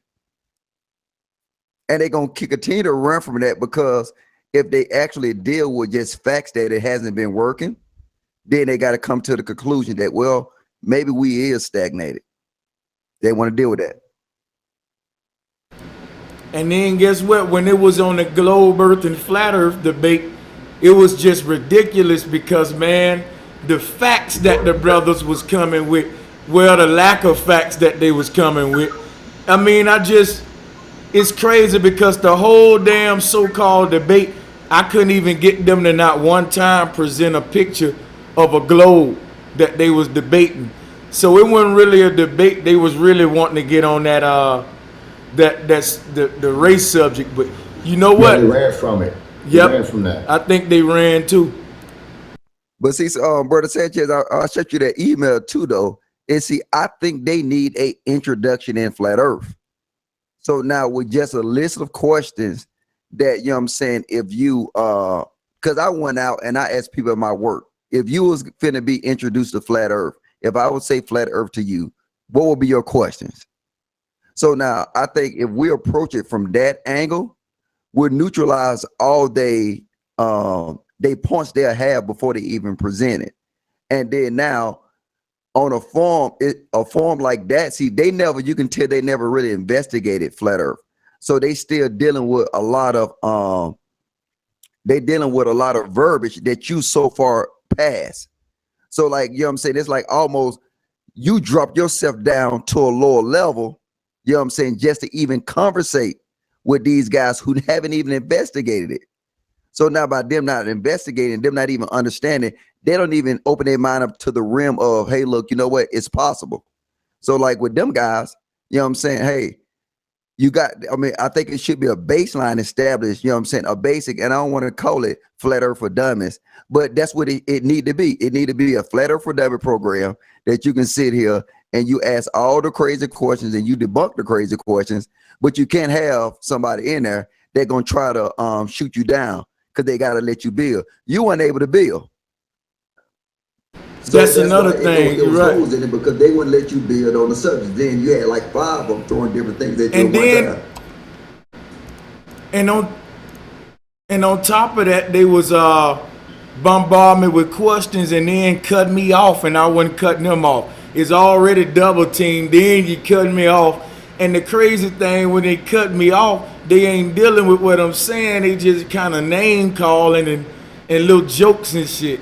So, you know, you're right. I don't think they ready for the flat Earth debate, but if anything, it show introduce them to it. I just think that they gonna cry in the car. I just think that goddamn, you know what I'm saying? Eventually, it's gonna sit in their head, and they'll be back up here to debate it some more. Eventually, it's gonna sit in their head, though. You know what I'm saying? Yeah, they're going to cry when they look at that video, that rerun. Yeah. And when they going to look at the rerun, they'll see that this guy sitting here and you had multiple pictures up there that was showing, you know what I'm saying, exactly what you was talking about. And then so all they was doing is just regurgitating shit that they was given. So they going to say, damn, you know what? Am I a researcher? Am I doing investigating? Or am I regurgitating shit that Dr. Ben taught me?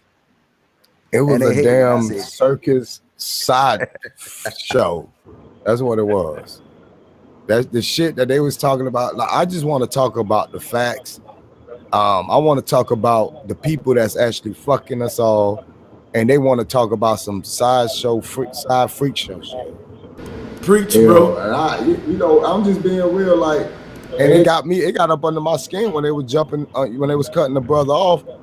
And that's why I came at the other dude. I said, well, you cut him off, I'm gonna cut your motherfucking ass off, because we can all play this game because y'all ain't answering none of the questions. You're running from the flat Earth. As soon as I came in, you saw how that when I mentioned flat Earth. Oh no, we're not talking about that. We kind of moved on. I said, I know you motherfucking did. I know you did, and that's why I brought it back up, because y'all running from it. Y'all running from the ass whooping. A lot of them built their platforms on the bullshit they wanted to talk about today. You know what I'm saying? They keep that what keeping them going, keeping them thriving. The division. They always talking about how we need to unite in this community, or this so-called black community, but all they know is division. How the fuck? That's a walking talking contradiction. How the fuck you gonna speak fucking unity when you're teaching division? Yep. What the fuck? And then you know what get me?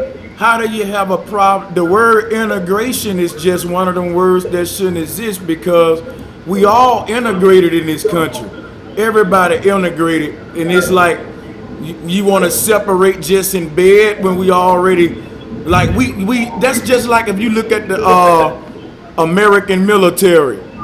They got all of these different races of people in the same uniforms working together, but somehow we can't manage to do it at the bottom. That's all I'm saying. Like, that's what it's gonna take. Integration is an illusion, if you ask me. I agree. That's that laziness I was talking about. You know, it's easy to point fingers. Like, I can point my damn finger right now if I wanted to. It's so easy to do it. They don't want to get off their lazy ass. I'm being real, man. I'm sorry, man. I gotta keep it 100. They don't want to get off their lazy ass and do the hard work. Unifying the people is hard work. You understand what I'm saying? I mean, in reality, it could be very easy to do it if people was to just wake the fuck up. But it's very easy to point your fingers and blame everything on somebody else. And that's what they do. They nitpick certain problems. They find a catchy way to spit it back out to the people. You beg them for your money. We got a kick-ass presentation about how the white man gonna eat your children and shit. You know what I'm saying? How and we're gonna shoot you this fly-ass presentation on how the galaxy farted out this planet. You know, this is the shit. But I'm saying, I ain't got the patience or time for any of this sideshow freak shit, man. I really don't, man. I just want to stick to the facts, unify the people, and bust the motherfuckers' heads who need their heads bust. And that's the people that's imprisoned all of us, bro. That's where I'm at. Yep. And see, Brother Sanchez actually started talking about stuff, you know what I'm saying? Be accountable for what you know. Be accountable for what you do. And then see, their way to dealing with that was to get emotional. You know what I'm saying? Even after we still built, the brother was so emotional that he said Brother Sanchez running the coat. You know what I'm saying? Everybody then built, shook hands, and was ready to walk off. And this brother was still throwing shots because he was still emotional. He didn't have a baseline that was established. You know what I'm saying? His baseline didn't exist. So that's what ended up happening at the end of the day. I don't know his name. I think it was Sears or something like that. Yeah, that was his name. The crazy thing about it, he called me a damn con artist. What the hell? All we do is expose the con artists, man. Shit. Hey, you know what? When he gave me that link, I said, oh shit, no, buddy, no he didn't. When I put it was the wrong one at first. I was like, damn, they ain't on here because I wanted y'all to get on with the flat earth part too. So in the future, we gonna be hooking back up with them. And listen, you been exposed. My brother, Food, Clothing, Shelter, really reach out to Oshay, man. He got a growing crowd over there that really they some open-minded followers who, you know, they'll come up there and debate and stuff. Some of them will be open-minded to this flat earth. Yeah, a lot of them from the pro-black community, but yeah, we want to expose it to their ass, man, because, you know, to break through to them, we got to break through to everybody, man. Like, this is a good way to do it, how we did it today. I'm just proud of everybody, for real, man. Yeah, did you see his chat room? They chat room was cheering and giving praise to the comments we was making. And I went in there and I just said, you know what? I said the reason that you can jail with that so much is because it's logic, man. It's logic and it's teaching accountability.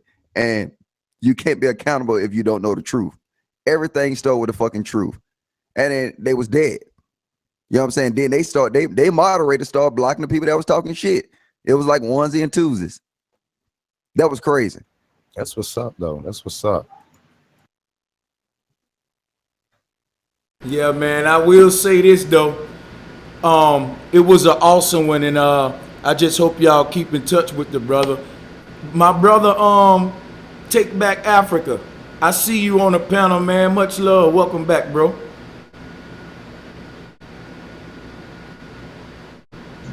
Thanks, man. Yeah, that was an interesting talk.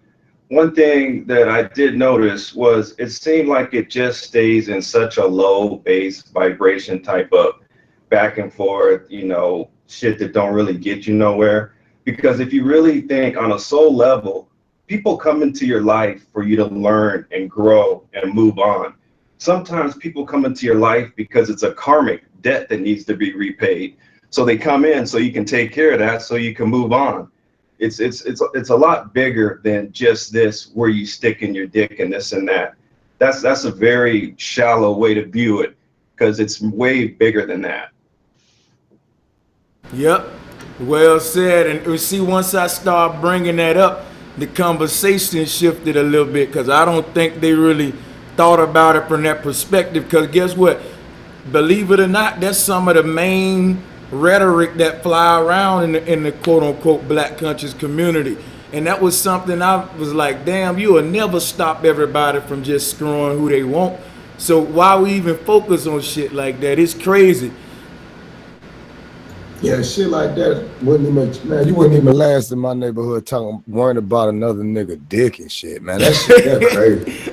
I never heard, this is the first time I even heard, like, on YouTube, I never even knew that kind of shit existed until, you know, I ran across the conscious community. I'm like, you brothers really, like, care about when a dude unzip his pants? Like, what kind of weirdo shit you niggas on? Like, these dudes are weirdo. I'm gonna leave that shit alone, bro, because that's some weird shit to me. But if you look, that's how they do it in the conscious community. That's how they deflect. See, you know what I'm saying? If Brother Sanchez coming up there and he bringing good points and he's banging, you know what I'm saying? And then you got all these pro-black people. So now I need to take away Brother Sanchez's credibility. So now that's the tactic to use to take away Brother Sanchez's credibility from the message.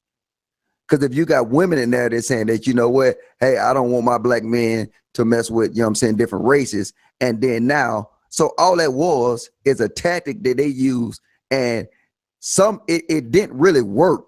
I mean, and it was pretty much from like two guys, I think, but they try to deflect against the whole message, and both topics they lost. Yeah, I mean, you got to remember, but that's part of the infrastructure or they money scam. Because the same people that uses that are the same scammers. That's part of their rhetoric. You know what I'm saying? The truth is, what we bring to the table affects what they've built. That scam, this whole scam infrastructure that they created is being threatened right now. And these brothers are scared shitless. And you have to remember their followers are also scared. Because they look up to these individuals. You're not gonna make my leader look bad. You know what I'm saying? They on that kind of shit. You know what I'm saying? If they leader look bad or look stupid or they think that you're a threat to their leader, they're gonna attack you the same way, and they're gonna spew out the same rhetoric that leader been spewing. And they don't even know that they're enslaved by the so-called conscious community leaders. Y'all done been enslaved twice. Like, man, come on, man. Yeah, you right, man, because that's the thing, and we going about it a whole nother way to where we ain't disrespecting the leaders. All we saying is, man, they just men like us, and if you question any man, why wouldn't you question your leader? That's the main one you should question when he fucking supposed to be leading you. You need to be asking where you going. That's like signing up from the military and you don't want to know nothing about they just go with what they say and just they don't do your contracts. I'm just saying, think about it. If it's anybody you would question the most, it would be your teacher, your leader. That's what they there for. So that's what we do, and it kind of get us. And look at the words they were saying, y'all, weird and bizarre. But you didn't point out what was weird and bizarre. But what it is the feeling that you feel is a weird and bizarre feeling because you ain't never had this kind of truth, and it just feel like, God damn, you know. All I can say is just weird and bizarre. But the shit we saying, I can tell y'all, we discuss this stuff regularly on Dread's channel, Food, Clothing, Shelter, all of the channels. You know, we discuss this stuff regular. These guys ain't used to these concepts. And when you get faced with them, man, when you just coming from a pro-black mentality and somebody just come and question that shit with real facts and logic that ain't never happened before, it's a bizarre feeling. It's a weird feeling. You know what I'm saying? Yeah, they used to and I banged on them one time with this. I said, before you try to build infrastructure, you gotta actually teach structure. You gotta have structure before you can do anything else. And then they blocked me. They got rid of me. And it makes so much sense that I couldn't understand how they couldn't grasp that idea. Before you do anything about changing economics, going wherever you want to go with it, you got to teach structure. So if you don't teach structure, that goes back to the blueprints. If you don't have a blueprint that teaches structure, all your infrastructure will fall. And they look at it like they don't understand that. They look at it like it's foreign. And then your structure will start with understanding the truth. You know what I'm saying? You can't build a structure off of tradition and lies. You have to establish the truth. You have to establish the facts. Build your structure, and you'll be surprised at the infrastructure that will come out of that. Them guys don't understand it. That's why they would never, that's why they got to keep everybody in victim mode. And by them keeping them in victim mode, you know what I'm saying? They don't want structure, because if they had structure, then it wouldn't be chaos. And then if there's no chaos, then their platforms don't exist. And Brother Dredd punched them in the fucking eye with that. The two can't exist. You can't have structure, you can't have chaos. So now, soon as they lose their chaos and they start developing structures, then guess what? There's no more need. The people don't need them anymore. So they got to keep that victim mentality in order for their platform to exist. Real talk. That's real talk. And you know what, man? It's just crazy, though. I tell you one thing. Eventually, I believe that all those guys will come to a place where if they don't fully agree with everything we say, they'll at least understand where the fuck we come from. Because I'm going to tell you, when you can't answer with nothing back with insults, and you got to keep some in mind while I'm saying this, all of those guys was older than me. And that's what I get mad about, because it's a lot of older guys just keep perpetuating like the childishness and the fuckery. And they get under my skin, you know what I'm saying? But I ain't trying to stereotype or nothing like that, but it is, man. Like, some of these older cats, they really need to be just letting us give them some knowledge for real, like you said, and let your teacher be able to learn from the student. But that's the thing, though. You know, the teacher's getting worship. But I'm gonna let my sister Infinite Amp get on, and then KSWM. What y'all think?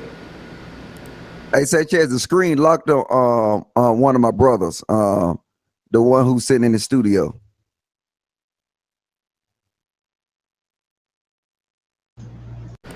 Okay, it's locked on him. Okay, let me do something. It should be changed now. Cool. I think we good now. Yeah, it's good. It's good. What's up, Madon? How you been, man? What's happening? What's happening, brother Sanchez? You know me, brother. Letting know like a gator. That's what's good, bro. Hey, it's good to hear from you, man. I ain't heard from you in a while. Glad to have you back on here, bro. Oh, appreciate it, bro. Appreciate it. I thought I'd just chime in and see what y'all was building up on. Yeah, did you get a chance to catch any of it? What you think about it? I mean, I saw a little bit earlier, but I had to ride out, so I just came back when I hopped in. When I clicked on your video and saw you posted the link, so I missed it. Yeah, when you go back and check it out, you'll see we went in on that motherfucker for real. And that's what it's all about, man. Just if I can be, a lot of people said that you really shouldn't waste time with them if they ain't never researched Flat Earth. But I bet you they gonna go and research it now, though. You see what I'm saying? Who is that? Brother Sean, son? What's up, man? Oh, his mic. Brother Sanchez. And okay. Peace, everybody. Good show. Good show. I enjoyed it. It was actually on Oshay's live stream. So I enjoyed like the conversation, you know, between both camps and all. You know, I've been following you guys for a while. Been listening to this Flat Earth Truth for like a couple years now. Just trying to understand it a little bit. I'm still undecided. I haven't like made any jumps. You know, I'm somebody who's all about trying to understand logic and philosophy and everything that I do. So I just don't make logical jumps or logical like conclusions and things I'm still uncertain about. But I've been learning a lot. It's been actually very enlightening. It's been a very intellectual like build for me the past 2 years, trying to learn about this and make me think about a whole lot of things differently from a spiritual perspective and from a philosophical perspective. And, you know, I think that these are the kind of things we need to be talking about now, because these are the real issues. Like all this other stuff about race and all. I mean, we're still holding ourselves back if we're still like arguing on that level. That's still low level stuff, man. People need to be talking about like the real stuff, on that spiritual level, on that spiritual high. That's how I feel about the situation. I'm with you. I'm with you on that, brother. And the only reason I do that is because it's a lot of people out there who are caught up in that type of dialogue. So I meet them on their level. And see, when I went up, when me and that brother first collabed, it wasn't really about flat Earth, but we touched on that because I'm a flat earther. So it's just, if you go on to just say WWF invite you on, it ain't necessarily that you're a wrestling fan, but you gonna say something about flat earth or use the platform to spread the flat earth truth. So that's what I'm trying to do. I'm trying to put this thing into areas that I don't see it in, and just get other people to question it from different dynamics. Sorry, what was that? Yeah, I say I'm just trying to get everybody from all different type of communities to question this flat earth truth, from all different angles. There's a lot of different communities out there, and if we can meet them on their levels and kind of get in there and relate to people, then yeah, we can spread the message even further, because they're going to be hitting me up in the future for more of these flat earth, globe earth panels and stuff like that. And a lot of people is, believe it or not, a lot of his followers that got exposed to this today, you better believe they went out researching it. You better believe that some of them folks finna go and, check this shit out. Most definitely, I believe that. I came to this whole flat earth thingy. Was it by was Eric Dubai like 2 years ago? And I was like, yo, what the hell is this? Like, it's all this nonsense, man. Like, people talking about flat earth in 2015. I'm like, yo, you guys must be bugging out. But the more I actually started to look into it, I was like, damn, there's many things I've actually taken for granted. How do I know whether these damn pictures I'm seeing is actually like really like real pictures? And I was like, oh snap! All I know, these damn pictures could be like photoshopped and shit. And like that just opened a whole new world. I was like, wait, what about the damn news? It's not every single time I'm seeing the camera pointed. How do I know if it's like it's real too? It could be staged for all I know. And that just opened a whole new like can of like worms for me, and I started like thinking about things in a different light, in a different perspective. So the flat earth thing, even though I haven't yet like made a conclusion that I think the earth is flat, what it has done for me is actually opened up my horizons to question everything. I think that's the best thing about flat earth. Even if you don't make a decision on it, I think it can make you so intellectually curious that it actually helps you want to break down the walls of all this control, because it's the control at the end of the day that got all of us stuck and messed up on this planet as far as I'm concerned. The control systems and the control structures that keep us with the haves and the have-nots. That much I agree. That's why I see the enemy as being on this planet. Those who have and those who don't have. That's really all it's about. The whole white supremacy and like, bro, I don't care about anything about race. Race is just that's a symptom of the problem. The real problem is this mental superiority that some of us carry on this planet. The Egyptians had it at some point. The Babylonians probably had it. The Mongols had it. Like every damn race who was coming to power has had it. The Arabs had it at some point. It's just the white man's turn now. And after he's done, somebody else is probably going to come. Maybe even the black people might be the next superior race. I don't care about that. It's trying. The way I see it, we need to get rid of that. That's where the problem lies, is that it's within us. The real problem is within. I don't look at all these external issues anymore, and I don't give them that much weight. I believe the real issues are internal and spiritual. That's what I found so far on my journey, and I think that's where we need to get to the answers. And things like flat earth, those tie into like the great spiritual issues. Like, what are we here? What's this planet? Is this a prison planet? Is this like, are we in a realm within a realm? Like, what the heck is going on? These are the real issues. So I think that this flat earth provides a great segue for us to like explore and go to the next level as a collective consciousness on this planet. And for that, I'm all for it, to be honest. Hey, and let me just say this. I thought about something when you was building. Once we get past subjects like that, I've been want to talk to y'all, and this is off subject, but I've been want to talk to y'all about this this simulation theory. I've been looking at a couple of simulation theory videos. They interesting. Now I ain't into the fear mongering, but I just want to have a stream here soon to pick everybody's mind about that. But to get back on subject, man, I'm gonna just say with everything today, for us to been touched on some what would be called controversial topics, I think we handle them well when we got people to see things from our perspective, because it really is haves versus have-nots. I mean, I'm gonna say that I ain't rushing this thing. I gotta go, but I will be coming back later. It's a couple of errands I gotta run, but I think I will be coming back to do some more streaming here in a minute. If not later tonight, then definitely in the morning. A quick update too to everybody that was emailing me, helping with the website. Much love to you. I'm gonna be emailing you back and getting all of y'all in the back hangout so we can get that going, because I need to do that ASAP.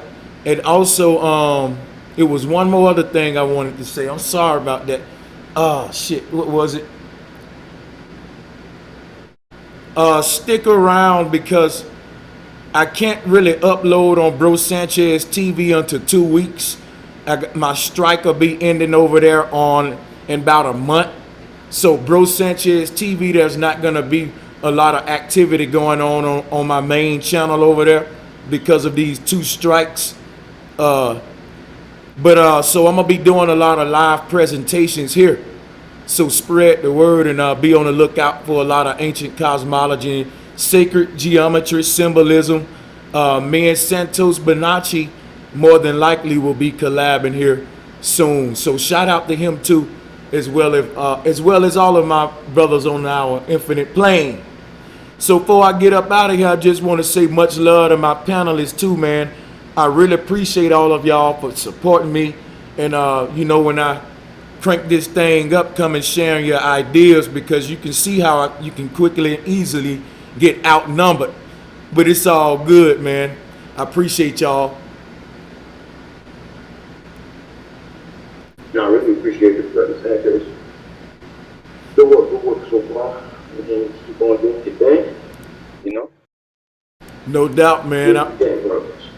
And I'm going to let y'all know what's going to be going on here too about that website. So stick around, and shout out to You Been Exposed. Shout out to Food, Clothing, and Shelter. Shout out to Masterpiece. Shout out to all of my Patreons and all of you who tune in to Bro Sanchez Live. Peace and much love, y'all. Peace. Peace out.